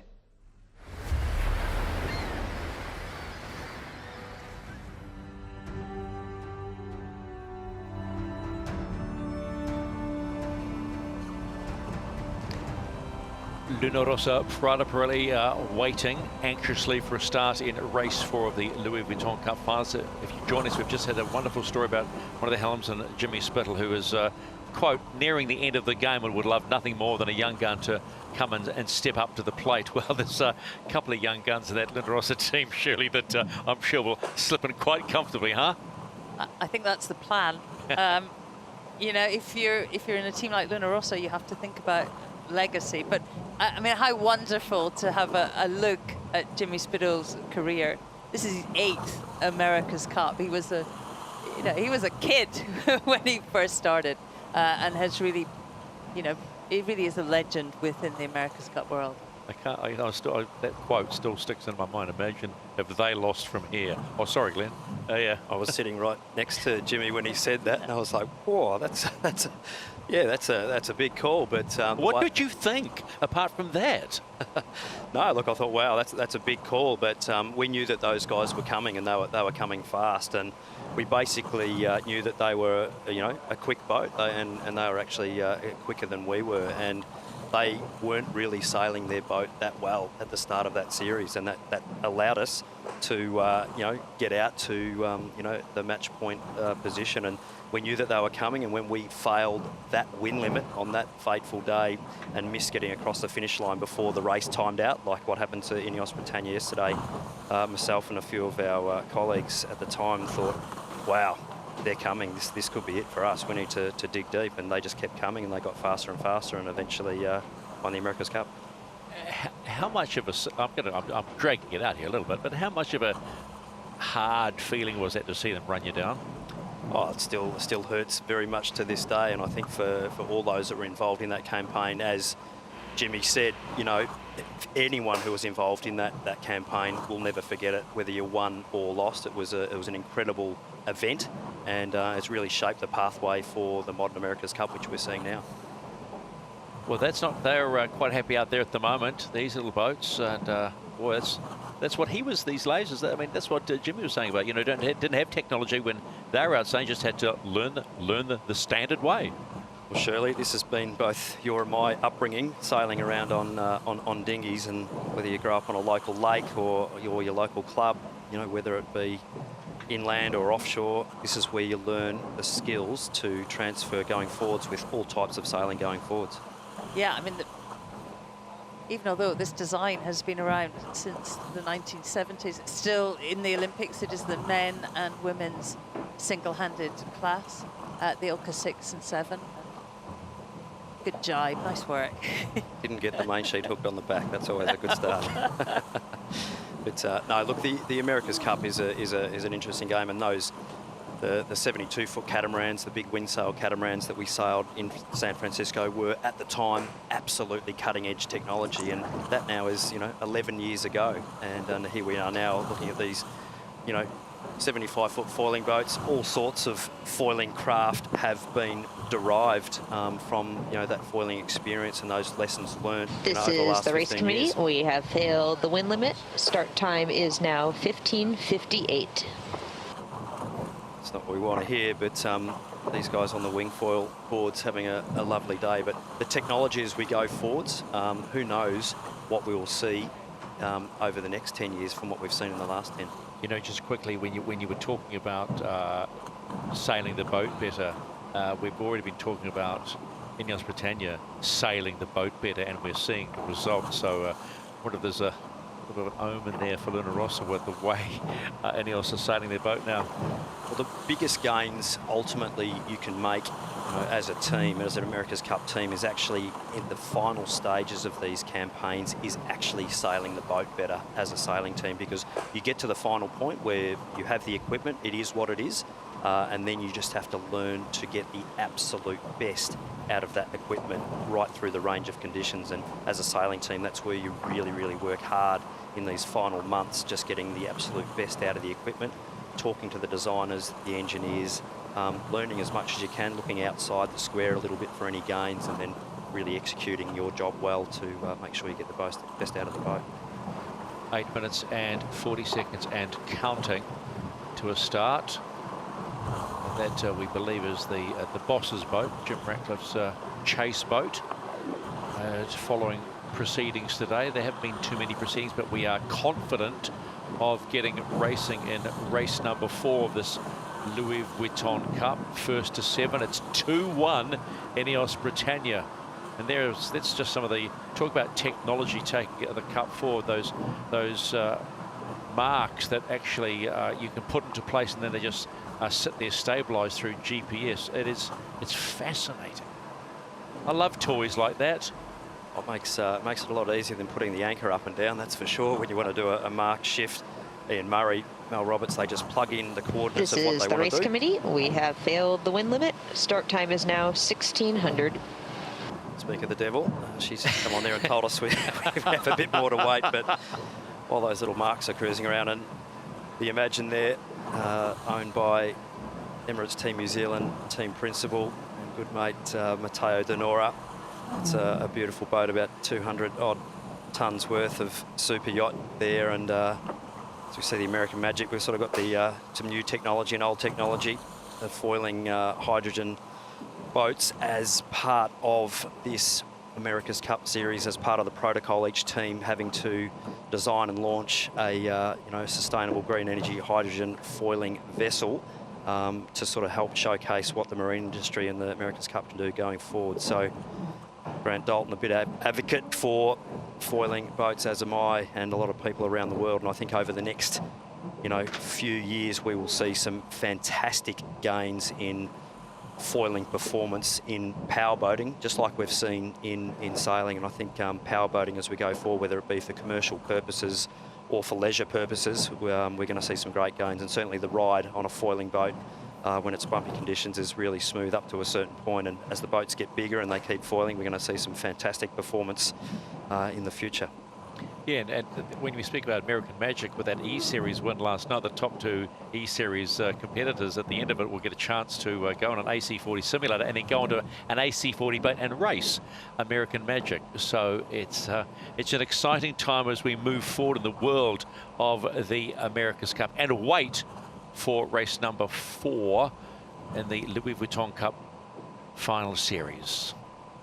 This is the race committee. We have failed the wind test. Start time is now 16:02. So as we look at Luna Rossa Prada Pirelli, they made the Louis Vuitton Cup final in 2007 and 2013, won the right to take on Kiwis in 2020 and 2021. Umberto Molinari made his debut in that last campaign.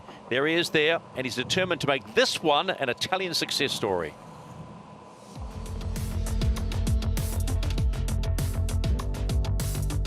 As a kid, we grew up looking at Luna Rossa in Auckland back in 2000. So being in Auckland for an America's Cup, final, and winning the Challenger Selection Series was a dream we will never forget. Luna Rossa will be the official challenger for the America's Cup. Fantastico! È bellissimo! È bellissimo! Auckland was, during the COVID, for sure was something special in a really special periods, no? I grew up a lot, as it was my first America's Cup.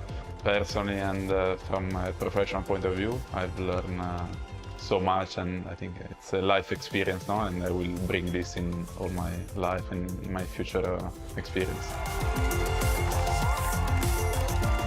Obviously, sailing in Italy is not soccer or other sports, but Italian fans every time in every sport, no?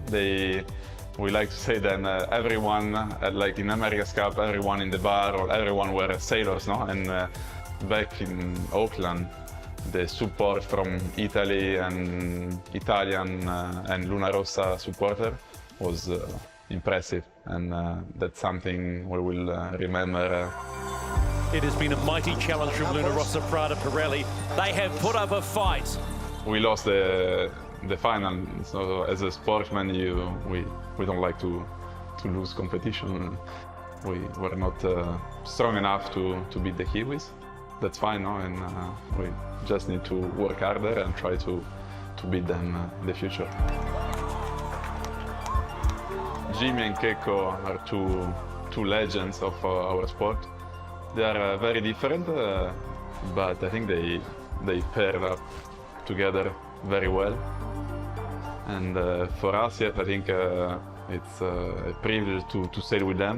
Every day it's an inspiration, no? Every day you learn so much, and you try to absorb everything you can from them. Take any time. Fun. Thanks board anytime. As America's Cup sailors, it's super important to know what you sail with, no? So I like to say that the role from a sailor, an America's Cup sailor, is a kind of a test driver, no, in a Formula 1 car. My approach in racing is pretty similar to a normal training day. My goal is always to be the same, no?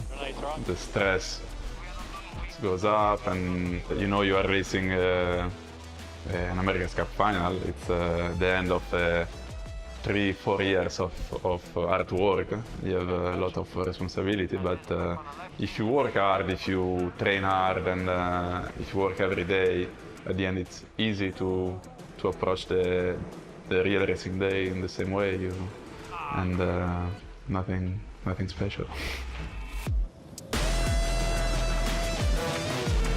We went pretty close last cup. Already we lost. It's important to state that we lost the cup and the Kiwis were stronger than us.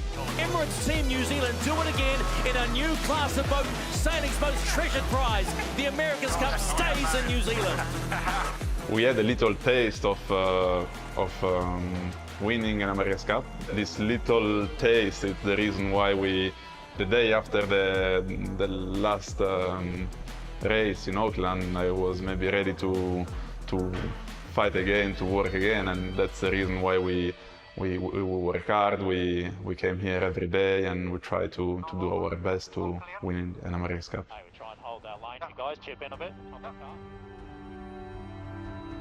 Trimmer Umbuto Molinari giving his thoughts on what it means to be part of an America's Cup campaign, and also part of an Italian America's Cup campaign. And yes, so they were fondly adopted by many New Zealanders in that last cup. The Italian flag flies high here in Barcelona on day 3 of the Louis Vuitton Cup finals, with the score now sitting at Ineos Britannia 2, Luna Rossa 1, on the back of a mainsail issue that forced Luna Rossa to be disqualified once they said the race was good to go. So that's handed the opposition a valuable point on the battle for 7 race wins to be the official challenger. We are 7.5 minutes away from racing. There's been another couple of wind limit fails and while you were watching that story, but we are hopeful and constantly hopeful that we can get going. So we will just have to sit and wait and see what is going to transpire over the next 7 minutes or so. There is an update on Lingy Red Bull Racing. If you didn't know, they were out training and ended up on their side. And then, as you can see, what the America's Cup is all about, Emirates Team New Zealand sailors have gone to their aid, and there's a lot of water being pumped out of there. Yeah, the firefighting pumps there being used to obviously pump out the water out of the inside of the Lingy Red Bull Racing's AC75 there. So obviously taking on a bit of water when the boat was on its side, and you can see quite a few of the tech and shore team guys there, Rush and Nick there, just getting the pumps going. So Peter involved with the FCS design, the foil cant system design, they're operating that pump, and a lot of experience there on what goes on inside those boats. So it's not the sight that you want to see for an AC75 race yacht out on the waters off Barcelona today. They're still 2.5 kilometres out. I mean, they were on their side for a long time, weren't they, drifting away? And they'd wrapped that yellow wrap around the boat. Do you think there was a hole there, Glenn? Not sure on that one, but generally those crash pads are used for plugging those sorts of things. So possibly had it down just to sit the pumps on and some other equipment as they transferred it from one of the chase boats across, just not to damage the deck, so possibly used for that purpose. Yeah, sadly it instantly brought back memories of American Magic and Auckland back in 2021, but everybody getting in and helping them, and I can recall, you'd remember it vividly, as we'd all remember it vividly, and it brings sort of very sad goosebumps around it. So 5:14 potentially to go to the start of race number 4. Let's go into the water with Chase Zero, Peter Lester. Give us your confident feeling about the wind, mate. Well, I just think it's right on that limit, and hopefully, we're what, coming up to. We'll just wait and see if this doesn't flick over when we get up. Well, we're just looking at the wind trend over the last 5 minutes, and I said this last time, and I paid for it, but I'll say it again anyway. If you've got to be under that 20 knot limit, and it's sitting comfortably there, and they are powering up a little bit. So I wonder whether they've been given a nudge by race management to say... This is the race committee. We have failed the wind limit. Start time is now 16:10. I'm not saying anything again. I've had enough. I'm not saying anything. Every time I say something positive, Mel comes in and says, no, we've failed the wind limit. Yeah, look, I think Mel's, I could hear it in her voice there as well. She keeps a pretty level tone in race management. I can tell Mel's really toughing it out there today with the race management team. They're wanting to get racing away, and they're just seeing this wind limit keep tripping. It really is top-end conditions out there at the moment, so make no mistake, this is right at the very top end of racing, and the reason that the wind limit is at 21 knots is because that is absolutely a huge amount of wind speed for these big boats, and in fact for any type of sailing, anything over 21 knots of true wind speed, and that's an average, so you're getting gusts into the 22s, 23s, 24s, and then lulls of 17s, 18s, 19s, so those big gusty conditions, very, very difficult to handle these boats in. Yeah, and those limits agreed by the teams, nothing subjective there. It's absolutely cast in stone, or the protocol. These teams, for the sailing teams today and the whole wider teams, actually, it's really, really frustrating because you're sort of all set up, ready to go at any moment's notice, and then you'll be put on hold again. So lots of spikes and lulls, but one thing in the America's Cup you learn to do is to expect the unexpected and deal with some adverse situations. So that's exactly what we've seen today. When you're sitting around waiting to go racing, and you're in this lull, we've been going for a little while now, around 2 hours. What is going through your head? This is the race committee. We have failed the wind limit. Start time is now 16:12. I think you've got your race, your race game on. You're going through the process, your race preparation. I mean, you're expecting to go within, in the next 9 minutes. You have to have that mentality. And we see both boats now actually doing that race at sailing, just getting into the groove. Just as we're toughing it out here in the commentary booth, all the teams will be toughing it out, dealing with their schedule, and they're changing as every delay comes through. They'll be dealing with their changes just as much as we are here and the production team. But do you get to that point, you go, okay, do you then just switch off? I mean, do you have... We talk about process, about going through a process to get a boat going and the whole 9 yards. But do sailors work through a mental process? Are you trained to go through a mental process in the whole campaign of adjusting to a situation and then switching on and off? It's something that you definitely get used to, I think, through your whole sailing career in the sport that we are involved with. Just something that you get very, very good at dealing with right the way through, because weather plays a massive part in this sport, and it's the engine, it's the fuel, if you like, for what gets these boats across the water. And if there's no wind, you don't move forwards. If there's too much wind, it makes it very, very difficult to sail in these conditions. So this race window, if you like, is in between a certain amount of conditions, and it's just something that you deal with. And when it is time to go racing, you absolutely flick the switch and get straight into it, and it's just game on as normal. Also, obviously, the track is always different. There's always something to check and look and, get your numbers, lock into the wave conditions. It's always evolving. Nothing stays the same. It is always slightly different. Even if you're in your local venue, there's always something slightly different. So it's what keeps it really interesting, and a lot of fun and games from time to time as well.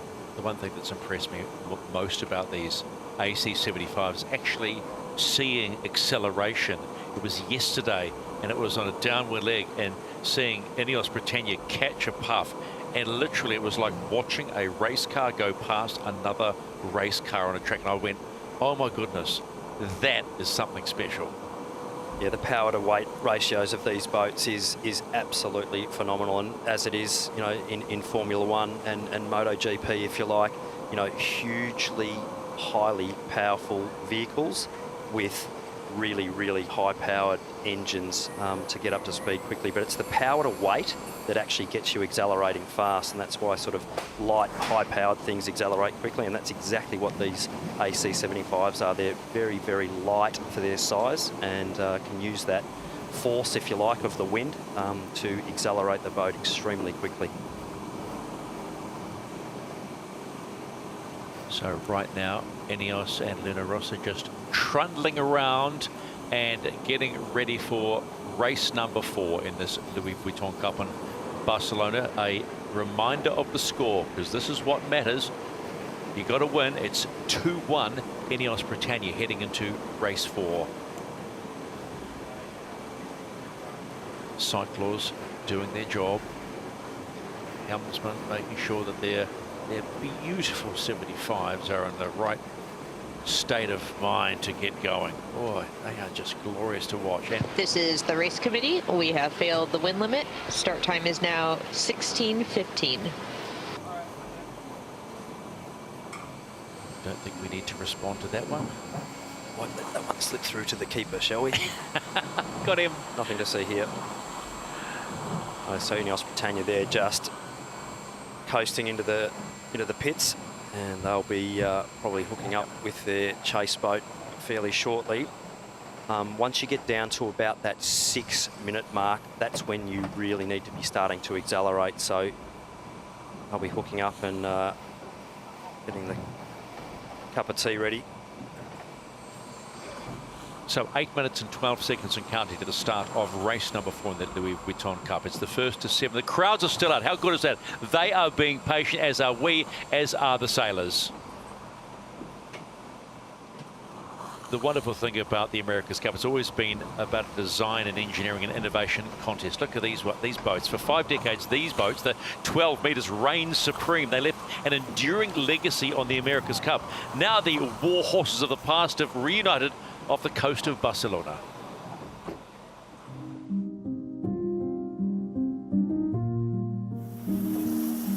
The relevance of the 12-meter class is that it was the America's Cup class for decades, and had a very important period both for the America's Cup. The Americans lost and regained the America's Cup with the 12 meters, so we believe I think it's a very important class for the America's Cup. 12-meter class was introduced into the America's Cup post-World War II in the 1950s and carried through until 1987. What allowed the 12-meter class to endure for that period is the development that was allowed within the rule. Each country could develop their own boat that fit within the rule and get the finest sailors they had would represent the country. I'm sailing on Kookaburra 2. And the last time they were used, actually Kookaburra was defending the Cup for Australia in 1987. Kookaburra 2, skippered by Peter Gilmore, having a slight edge over Ian Murray on Kooka 3 for some of the way, but then Murray took the lead. Kiwi Magic participated in the 87 America's Cup.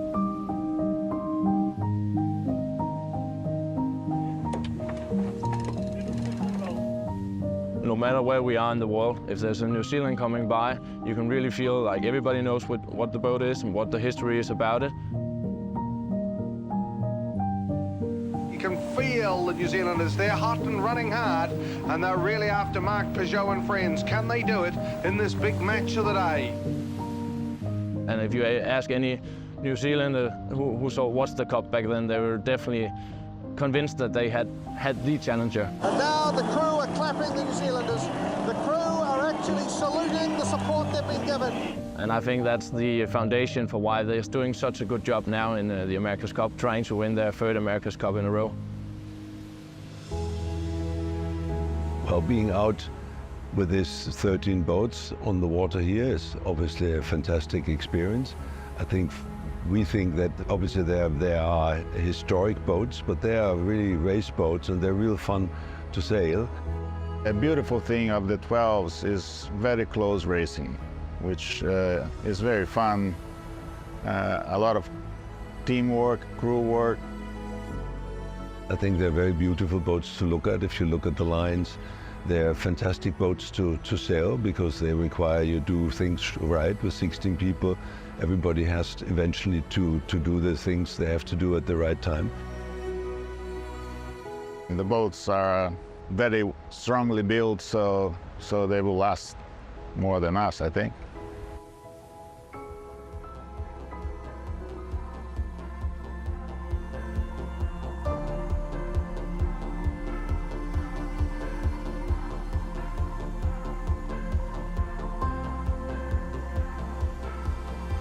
Another beautiful picture postcard moment here in Barcelona with the Sagrada Familia. Antonio Gaudi started helping to design it.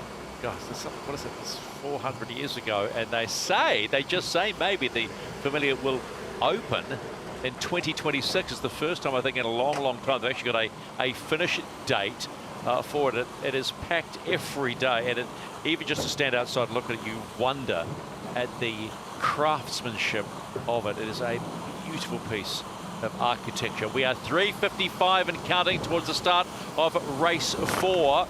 Boats are powering up. That's a good sign. I will not say anything more than that, but the fact that the boats are powering up, that's a good feeling. We'll get a clearance from Mel in race management at the 3-minute mark, and if we are on, we are on. Crowds are getting ready for race 4.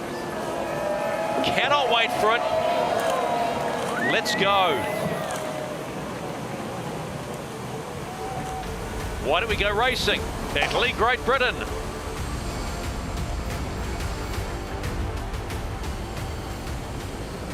So waiting for race management call. 12 seconds and counting to go racing. Man, we have been waiting for this, but get ready for some high velocity racing. High powered, good to go, are we? This is the race committee. We have now passed the wind test, and this race is live. Yes, says everybody in the race management around the world. We're good to go for race number 4. Ineos Britannia lead 2-1. Now the build-up begins. They can shake off the shackles and do it. Italy will be on port entry. Ineos Britannia will be on starboard entry. It's 8 legs. And the crowds will be ready for this one. Why they have been patient like everybody. Britannia has its fans. Luna Rossa has its fans. How good, how good. We've waited all afternoon, but this is going to be a stonker. Can't wait.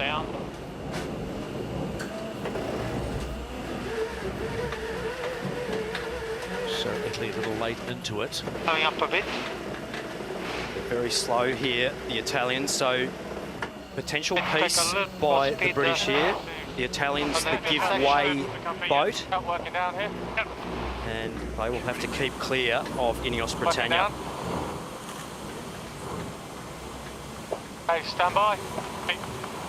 Great test. Okay, jibing. Right, park jibe. Park. On the way up. Standing up here, and that's boys, all the way up into attack. Luna Rossa and Prada Pirelli on port. There we go. Had to give way. Full speed.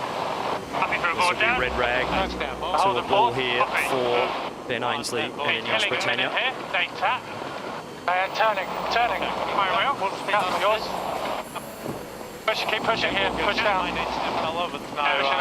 We have full-on engagement between these giants. Okay, we've got 1 minute. And by for a stampella. Yeah. On. Sorry. Police on jeep. Keep pushing here, guys. Down. Hey, these 2 boards to lose. Stop the driving if you can. Agreed. Got it. Italy's on jib, guys. And Chinese. Tough position for Luna Rossa here. They tack, they're above the ley line. No problem with the jibe. On the ley line here. Keep pushing down if you can. Down.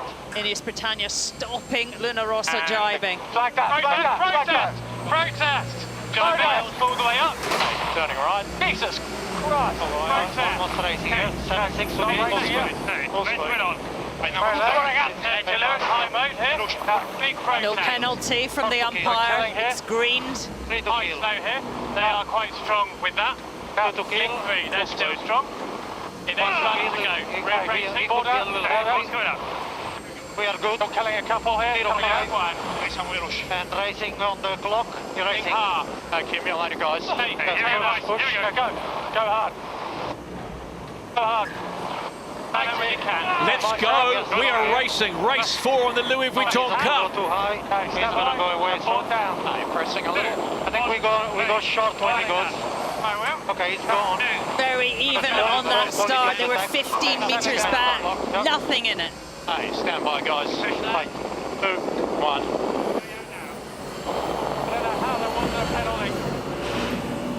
Oh, big leeway skid there from Linarossa Prada Pirelli in that tack. Nice one. Okay, fast. Just get a locked in first. Quite good left here at the moment. Yeah, copy. Okay, what if he takes...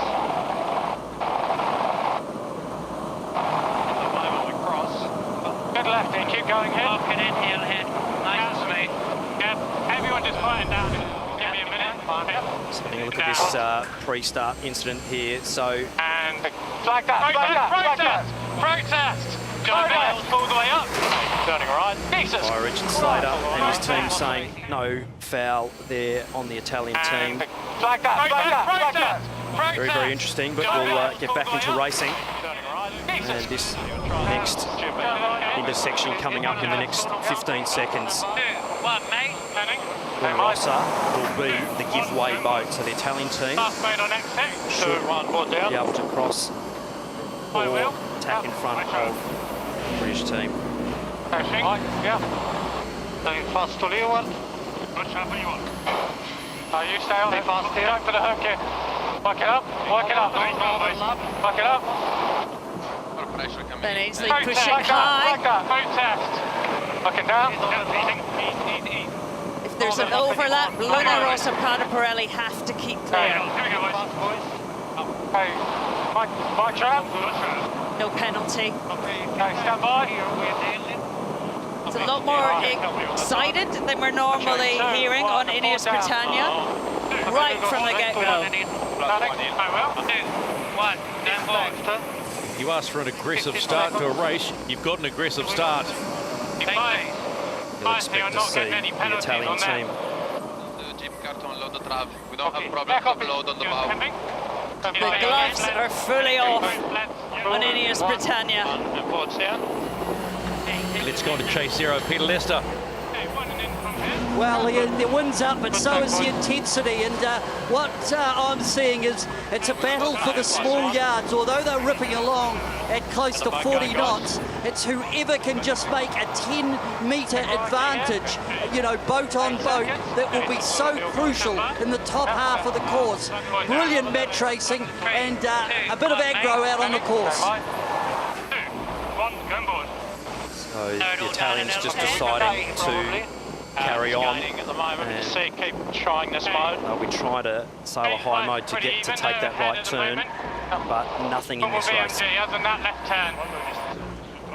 All the rights here with Ineos Britannia. We're crossing, we go right turn, little press if you can, just a little. All good, just here on the mark. Your trap. Linarossa Prada Pirelli get to the top gate first, but only just. That's one leg of 8 done. Many more punches to be thrown.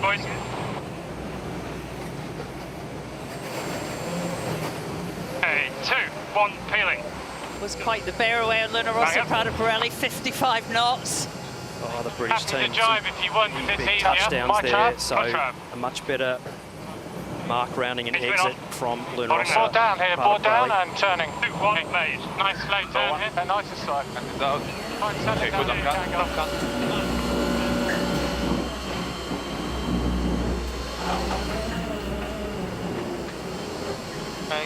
I stood, set the flat hill.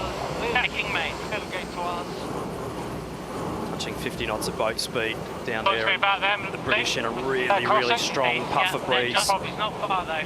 In this still. They're crossing. It's fine. Normal numbers. Left is sort of right at the moment. I've got a good one here, guys. Both these skippers love a fight, and they are certainly fighting in race 4 of the Louis Vuitton Cup. No lower than this? No, I'm trying. We should go straight here. There's a whole new level of intensity today, and even the way they're pushing the boats, not just the fighting. I mean, that mark rounding, 55 knots, 102 kilometres an hour. That is full on. That feels good. Definitely taking the brakes off, Fires to the right gate, holding it on. so all good. Pushing these boats to the absolute limit of physics and cavitation on these foils. Well here. This is the race committee. We are moving the windward gate, shifting the course axis to 215.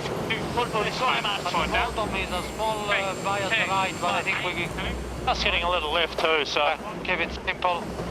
Have a look at the ley line. Coming close, a little bit longer. Go past a little bit. He says I'm there. Yeah, stand by. 2, 1, and board down. Hearing the discussion between Jimmy Spittle and Kekko Bruni.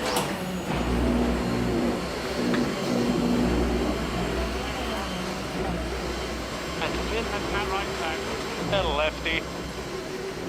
We'd expect to see the Italian team just go left turn here. I don't think they'll be wanting to take this gate off. The British in these windy conditions, be a split turn.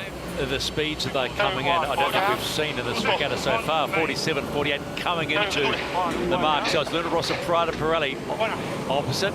Mark runnings, but we're now, that's 2 done, 6 to go. Wow. This is racing like we haven't seen before. Take the tack, yes. Stand by. Board down. 2, 1, mate. Turning. Farewell. 2, 1, and board. Luna Rossa just made 1 boat length on that downwind leg, so they it's an absolute fight to the, the fight to the death between these 2 boats with it uprange and plenty of aggression coming from both boats, and they're evenly matched. And reminder, this is a race that Luna Rossa must win to level it up at 2-all. They need to win. They do not want to go down by 2 races. More pressure coming in. We have enough for the lead to they cross by very mount. Right in this. I'm going to give you a call in 3, 2, 1, board down. Get lefty here. Backing up. Right tack. Happy to pit, might have a help. Yep. Luna Rossa defending hard. Got to keep clear here, the Italian team. Keep going, Dylan. Nothing in it. Keep going, guys. Mira. That's just normal mode. No slower. Taking main. Keep sailing fast here. He's got boundary coming up. I got it. Got attack here. Copy. 2, 1, board down. 3, 2, 1, main. Okay, pushing here. On you, press. This is a joke, umpires. Literally losing the rudder into it. 20 knots. Hearing the frustration from Helm Dylan Fletcher. Think about taking with him. But about locking boats in here and sailing accurately under pressure. Him on starboard, basically. You've got to keep not rush if he goes a blue head and just keep sailing your boat well against your opponent. Quite heeled on the... Got a traveller, mate. We want to do a little bit of a meal. What do you think here now? Stand by. A little bit loose on board Ineos Britannia. He's taking here.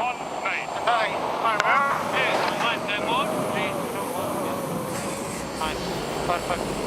I'm traveller all the way down in time to... Okay, here, let's get it going. All good. Okay, come with. We have full engagement. You want now? Pushing for speed. Let's get this going. I think just... Have a moment. Nothing. So what if he goes here? For 1 and in? Certainly plenty of comms coming off both boats, as you'd expect in this tight battle. Slightly fat on lay line. Copy. Nice job. All the way to lay here. 3, stand by here. Keep going a bit. He hasn't tagged yet. Put down. Got a call. 3, 2, 1. Okay, time. Coming. Mind. 2, 1, going board. And lift to windward. High mode here.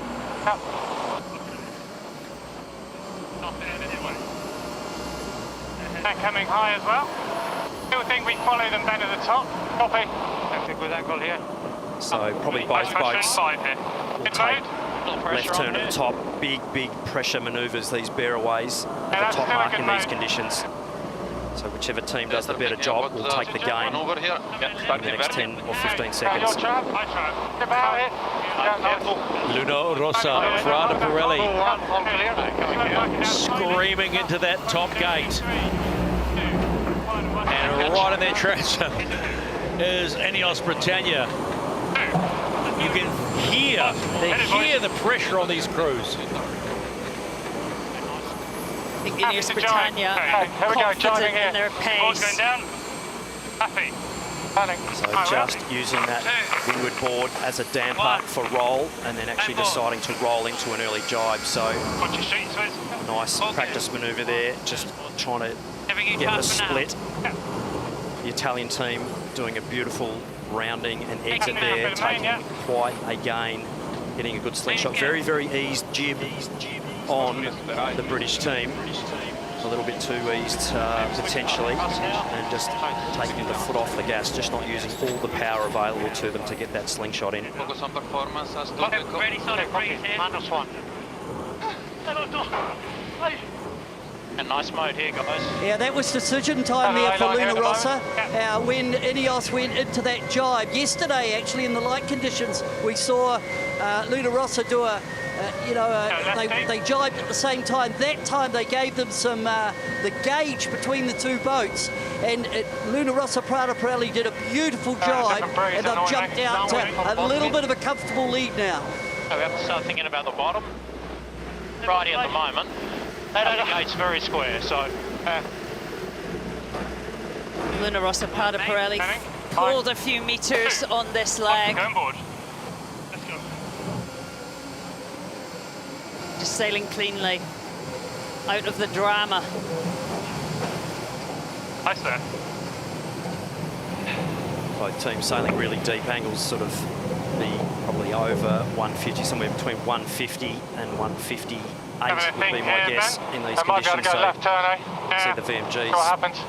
around 43 knots in a straight line. That is the velocity made good to the bottom gate. Right side. Yeah. We're a bit tight on it, that's the only thing. Is that easy lead? A little more pressure on here now. Here maybe. He's going to be in on this with us. A big push on outer here, guys.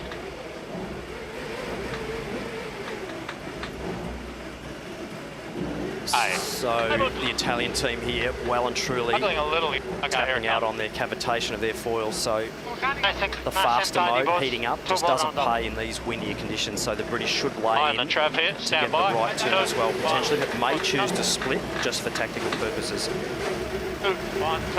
Halfway through race number 4, that's 4 legs of 8 done. Around goes Luna Rossa Prada Pirelli, but you know, not too far away, Ineos Britannia.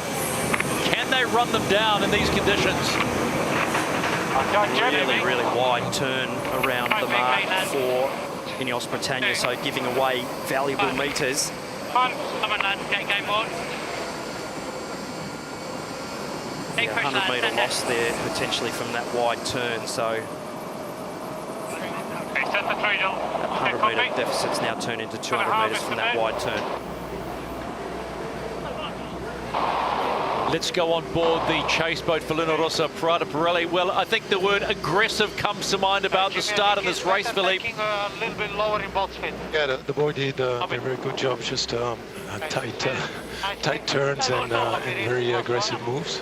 So, yeah, very pleased about the way we're sailing. We're super disappointed about the failure on the first race, and everyone was really pumped to make it work.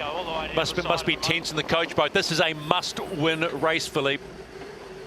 Well, we're still far on the series. There's only couple of races, but for sure you want to win every race. And you know, as I said, we were very disappointed not to be able to fight on the race number 1.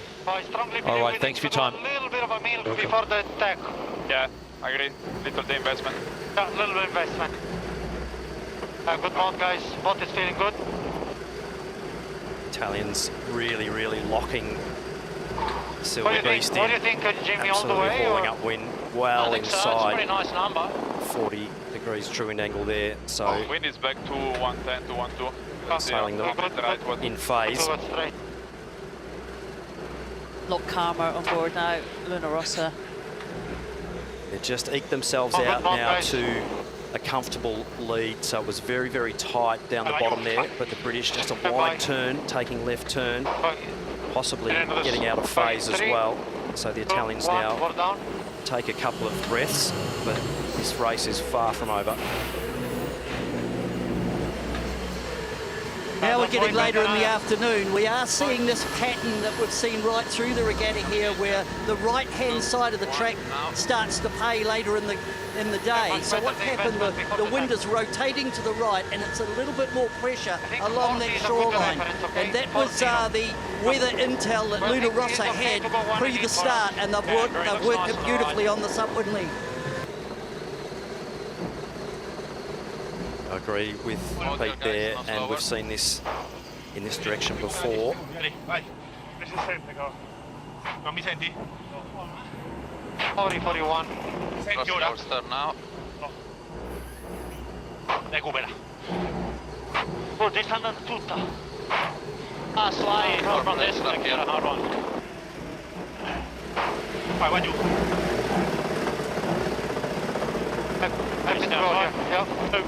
One down.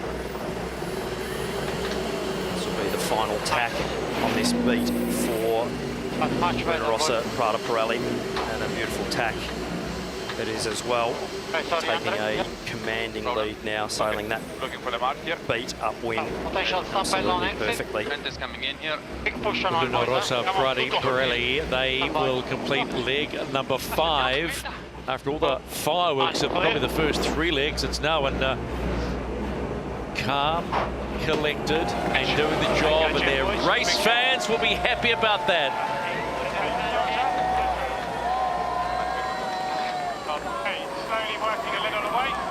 In comes Ineos Britannia.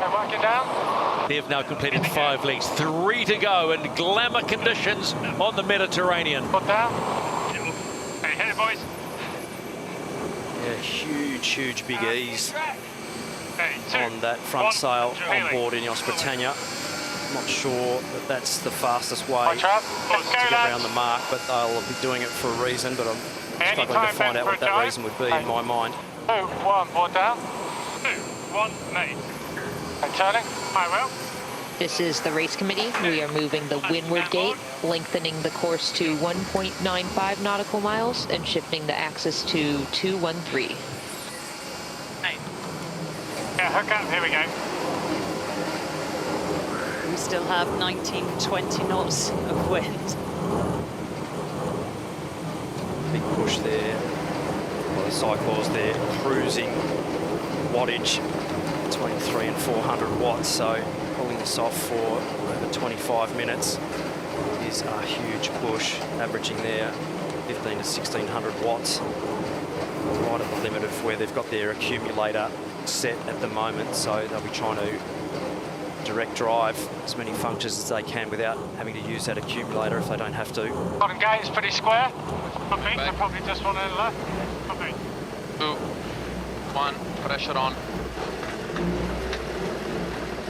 Right on the edge here, fantastic sailing, really accurate steering there by Jimmy Spithill, and some fantastic trimming, so you just see how much the boats are getting flicked around. The power changes in the puffs and the lulls and the shifts having to be very accurately controlled on the helm and the trimming. 8 seconds, I think. Italian team doing a great job. Past. Okay, in 3, 2, 1, anytime.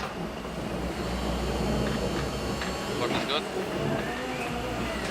Good angle.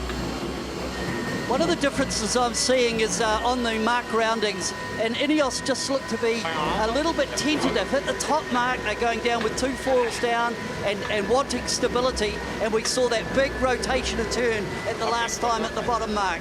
I think Luna Rossa just a little bit cleaner around the marks. And Luna Rossa are about to round the mark to complete 6 legs of 8. Go upwind for the final time. It's a strong lead against Ineos Britannia in what has been a fiery confrontation. Ineos Britannia fans will be hoping that they can salvage something out of this, but frankly, so you only get the point for crossing the line, nothing for second. They are around a mark and complete 6 legs. 2 to go. On course. Inboard. Watch out. Much smoother apex and tighter turn on that rounding from the British team. Italians needing to keep sailing their boat well. Those skinny foils in these conditions, very, very side-loaded.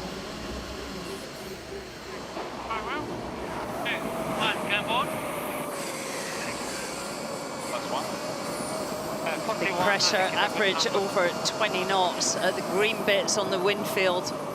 Well, that's more than 20 knots. There's a lot of breeze. 40 knots of boat speed there on the Italians. Let's go on board the chase boat for Ineos Britannia. Have a quick chat to Rob Wilson. Fiery start. Any concerns at that start, Rob? No, like they're pushing, both boats are pushing hard. We need to review it. It's obviously quite a tight call. The boys thought it was going their way, and we'll check in, that's for sure. Happy to be racing though after this 2-hour delay? Yeah, for sure. I think everyone wants that, don't they? And what a cracker it is. Absolute cracker, mate. Thanks for your time. Thank you, mate. There you go. He continues. Big right at the moment. Yeah. Okay, coming back a bit. Into this pressure. Good in. 3, 2, 1. Board down. Good lefty, good lefty. It'll be a welcome sign for the team. Good lefty as you get over to the left-hand side of the course. So a bit fast on the lefty. Last one. That left-hand shift, the breeze rotating a little bit to the left, so that lifts the boat up and gets it pointing closer to that top gate relative to your opponent if they are in that left shift as well. So always sail fast in a left shift if you're on on the port. next one and take the left gate. Yeah, great. You hear Keko Bruni telling us the plan. Last one here. Last one. I'm a lot of the times in direct. Sorry, guys. No worries. Tiny bit here, might be a bit of a righty coming. You don't want to go with him here? If we go right to third? Yeah, we cover the manoeuvres down, just go to line. That's all left. Right. Huge righty here. The delta has closed between the boats. 3, 2, 1, more down.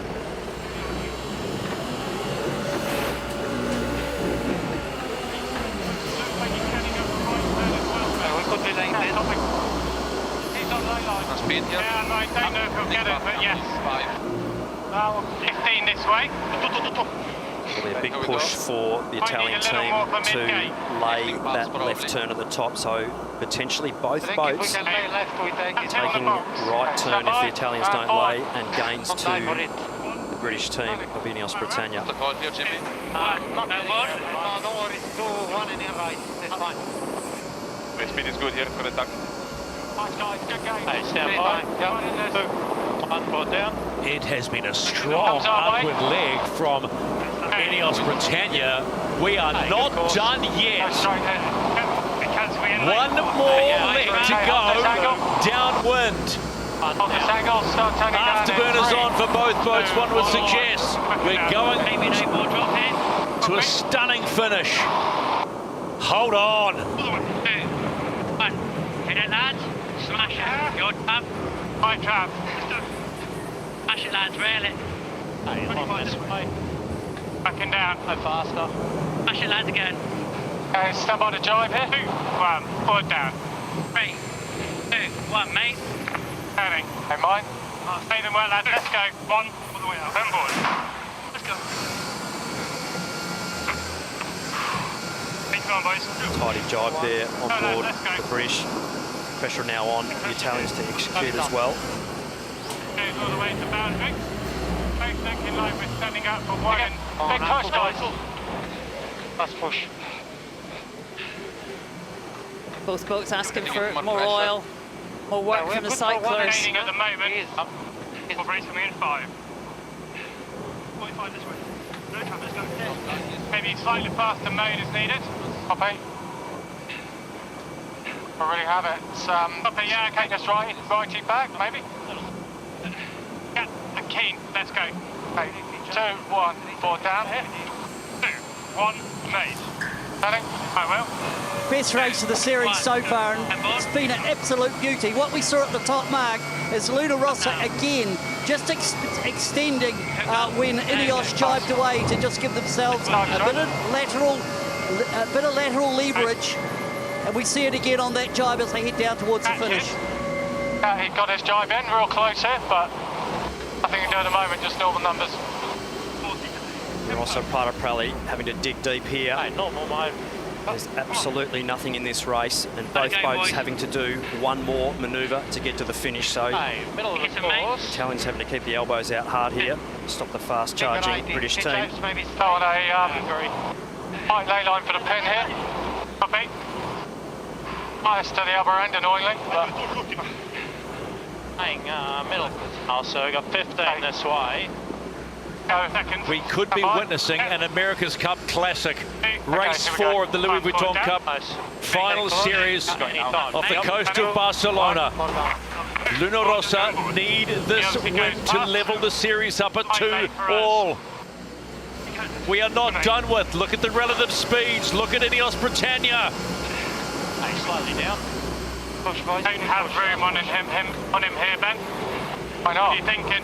Why don't we have room? They are closing fast, but will it be enough? We're kind of stuck now.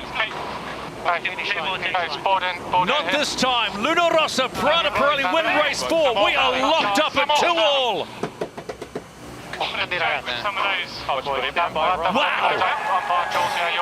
That was a race. What a comeback by Ineos Britannia in that last lap. This is a fight that's going to go on and on. What a day they've had. It's been a big day for everybody today. No matter where you're sitting, whether you're on board the yacht or in the booth, talking about it, it's been a fantastic day. And congratulations to Luna Rossa, Prada Pirelli for a very well-controlled, well-executed race and managing to hold off a fast-charging British team of Ineos Britannia. They also sailed a really good race. Just a couple of little ones that possibly didn't go their way, but we are level pegging again, even on points. What a day. From a position of having to gift a race because of broken battens in the mainsail, to then getting and waiting for 2 hours to get going, to producing one of the best America's, if not the best America's Cup race we have seen this whole regatta. Have a look at this finish. Ineos Britannia just were climbing into them. Wow, you gotta love this racing. That's why the AC75s are here, because that's what you get. Woo! Well, let's have a look at it all again. Pre-start, Ineos Britannia were locked on from the very beginning. Turning right. Jesus. Lots of incidents, but cleared by the umpires.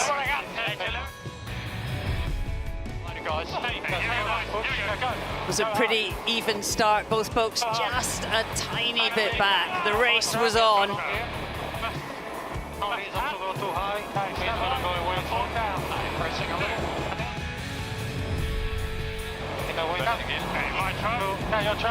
Gate 1, just a couple of boat lengths in it. Luna Rossa led round. Ineos Britannia split.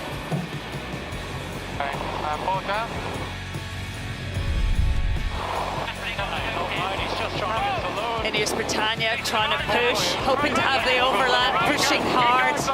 Keep going, Dylan. Didn't quite get the result they were hoping for. Keep going, guys.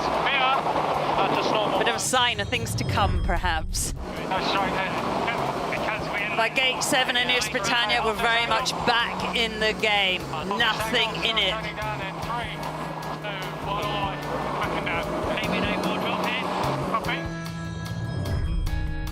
And a very cool head by Luna Rossa, Jimmy Spittle and his team, and they cross the line to even up the score. It is 2-all. So confirmation of race 4 in the Louis Vuitton Cup final in 2024. Luna Rossa get the win. Look at that, 4 seconds. That's not bad whatsoever. Oh my goodness, we're still buzzing. Everybody's buzzing. There you go, locked up, 2-all, first to 7, and you're in the match.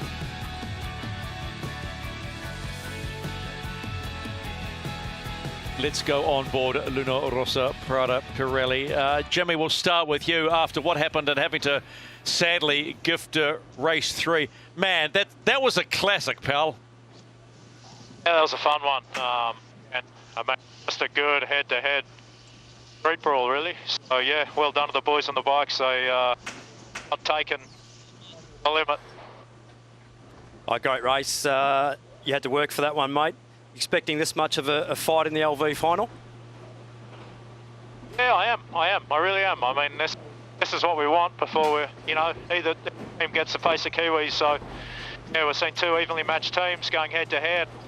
Yeah, just a shame we missed the first one, but great backup by the boys to regroup and just focus on getting that huge come. Nice work, Jimmy. Just a question to Keko, if he's there. It's been quite a day, hasn't it, Keko? How much did that tight win mean to the team? Yeah, it means a lot because it was not an easy moment for the team. But we have seen this team facing bad moments and regrouping and fight and coming back stronger than before. So super proud of the whole team, really. There was a lot going on in that race. We hadn't seen that kind of intensity yet in the America's Cup. Were you surprised by that, and how well did you react to it? Yeah, I mean, the boats were very close, those speeds. It was definitely the first time we have seen this, but I was not surprised. I'm super happy to have Jimmy on my side, and we did a good job. We could have keep it a little bit easier on that last upwind, but yeah, we made it more interesting for TV. That you did. Thanks, Kiko. Appreciate the entertainment. Let's go on board Ineos Britannia. Ben, I've never heard the comm so animated on board. We're locked up. Any issues for you guys at that start? Oh yeah, that was a tough one. We obviously thought we had those guys locked up, and they sort of threw a crash jibe in. But the umpires saw it differently, and you know that's just the way it goes sometimes. And other than that, it was a great race. A couple of other really close moments that didn't quite go our way. So, you know, tough race to the guys who pushed all the way, and credit to Luna Rossa for getting across the line in front. Ben, certainly from in here, it feels like the intensity has gone up. Do you think to win this, you're going to have to push that hard? No, not really. I mean, to be honest, we probably should have just let them to it and set our own race, but felt like in at least 2 of those 3 incidents we were in a really strong position to get a penalty and get in front, and sadly the umpires didn't see it that way. So let's jump aboard onto Dylan. Dylan? Oh, Dylan, I guess you and Ben will be jumping in the Grenadier and going for a drive around to see the umpires when you get in for a cup of tea and maybe bring some flowers around. I'm not sure. Didn't quite go your way, mate. Yeah, pretty frustrating. Sadly have to look at those calls. As I said, Ben said we thought we could have had them locked, but we'll take a lot of confidence in our performance today. No, well done. Great fight. Great fight. Your will. Just got to go below that. Yeah. All right, appreciate the time, lads, and we'll see you tomorrow. Well, there was a lot of moments. I'm sure we'll look at them all again, but let's have a look at this one. The pre-start and the first lap were intense, but for me, the second upwind leg was the defining moment. Luna Rossa came across low and fast, knowing they needed tightly to cover Ineos Britannia. And sitting on top and blocking the wind was the advantage the Italians wanted, but the rules required them to keep clear, and the British, well, they could smell blood. And twice, Dylan Fletcher tried to luff into Luna Rossa. They couldn't quite get there. They couldn't get the foul they were after. And after boats tacked, it was the turn of starboard helm, Ben Ainsley to try and hook, but Jimmy Spittle had to speed to keep clear. And now free of danger, then Luna Rossa Prada Pirelli could push ahead to the end. Having a look at some of the data here. Incredible pace around the course for both boats. We knew it'd be fast today with the wind right on the limit. 55.2 knots for the Italians, really impressive peak speed, but so close when you compare the average for MG, just 0.2 of a knot separating the two, with the Italians sailing around 200 metres less distance on the course. It did look close from the commentary box, and the numbers back that up. It was absolutely a fantastic race. You know, it was a fantastic race because everybody's been up and down in their seats, not just in the race village, but also in the commentary position and around. That was a classic, and that was worth waiting for. That was worth every second waiting for, to see that boat, Luna Rossa Prada Pirelli, tie up the Louis Vuitton Cup Series. Can you believe the cacophony of sound that was coming off the comms on that first upwind leg? Well, a couple of days ago when we had similar conditions, the boats were staying apart. It was all about damage limitations. And not today. They had a newfound confidence in their skills and the application, and it was an amazing race.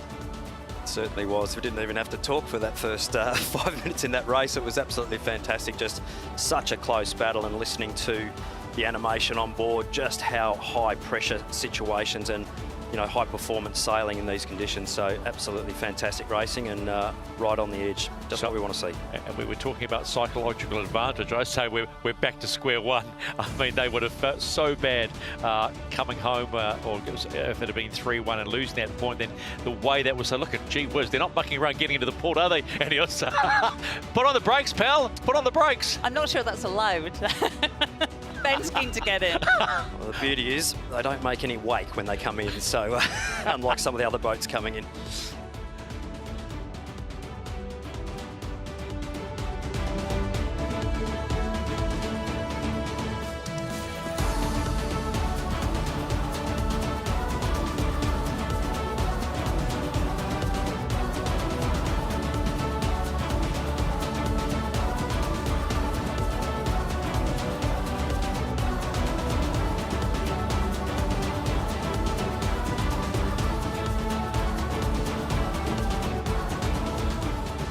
Aside from some magnificent racing on the course, there has been a lot going on in Barcelona. We had the Challenger Selection Series, we've had the Uni Credit Youth America's Cup, and we're in the Louis Vuitton Cup. We're looking forward to the Puig Women's America's Cup, and then last night in Barcelona, the E-Series Grand Final. 50,000 euros on the line in the prize pool.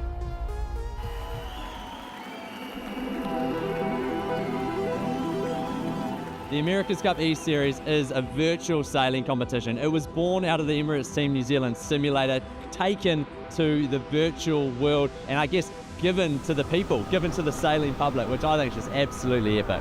Can they tack and cross the fleet?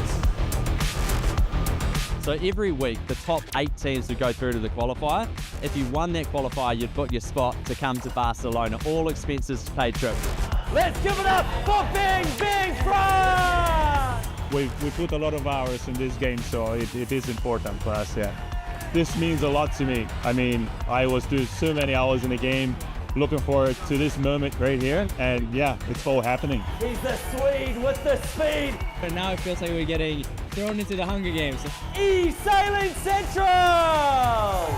The 8 best sailors from around the world come together in Barcelona for their chance to win a 25,000 euro prize and step on an AC40 yacht.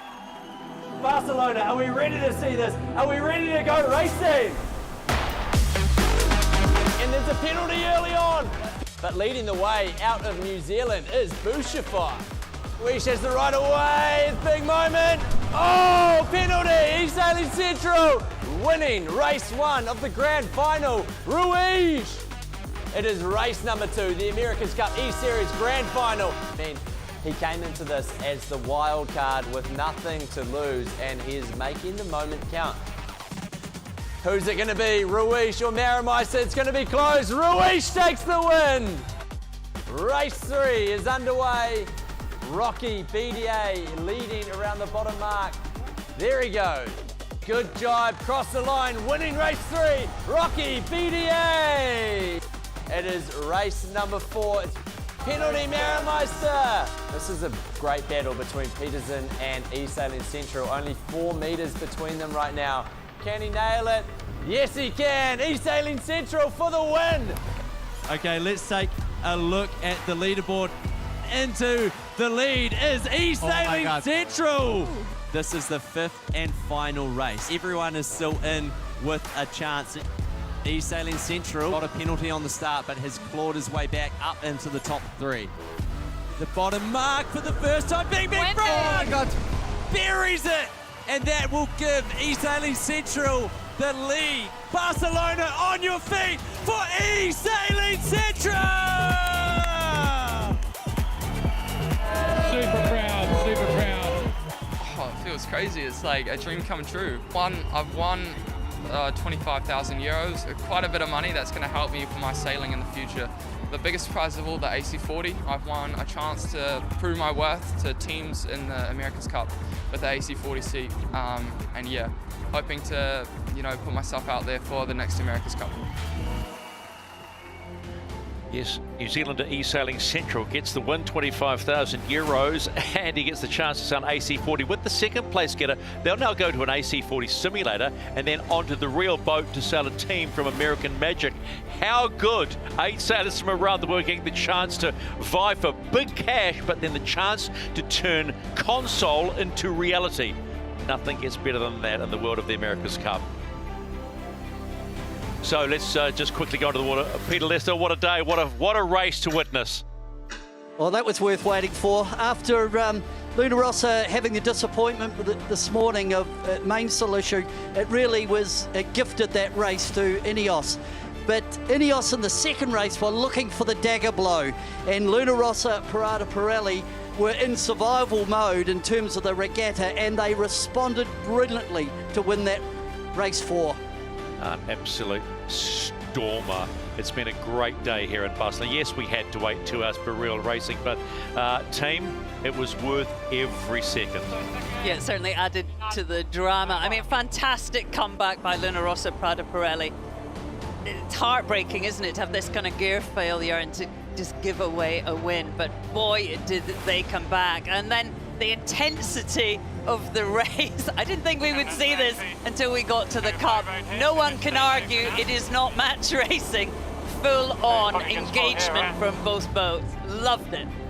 Yeah, match racing, is one thing, but match racing, at close to 50 knots and pushing the boats that hard in these top-end conditions was absolutely wonderful to see, and full credit to both teams for holding it on the throttle stop and pushing each other hard. It's probably one of the most exciting, foiling races I think I've ever seen in my life. So absolutely incredible day today, and hopefully see more of that coming up. Watching them go upward like this side by side in those close-in shots that our boat cams give us, honestly, my heart rate was going up in the upper limits, and I think everybody's heart rate was going. These moments here, this is why AC75, when it's, that one there. Oh, how good, right? How good. Ready for some more?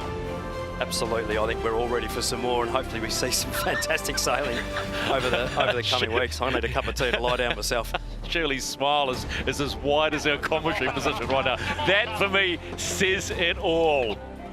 Yeah, Luna Rossa, we are sitting at 2-all in the Louis Vuitton Cup final in 2024. Giving away a race, but then coming back and being a part of a magnificent America's Cup race.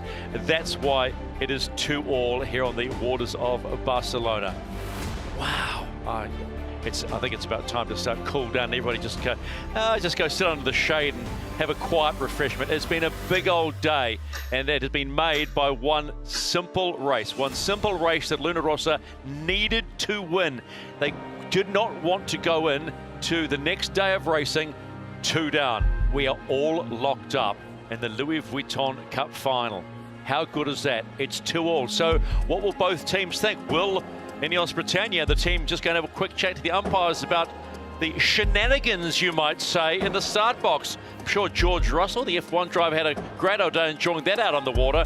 But I know what we will be looking forward to, races 5 and 6. Because remember, if you want to be the official challenger, you've got to win 7 races and have a crack at the defender, Emirates Team New Zealand, on October 12 in the match. We'll see you for the next race day, live from Barcelona.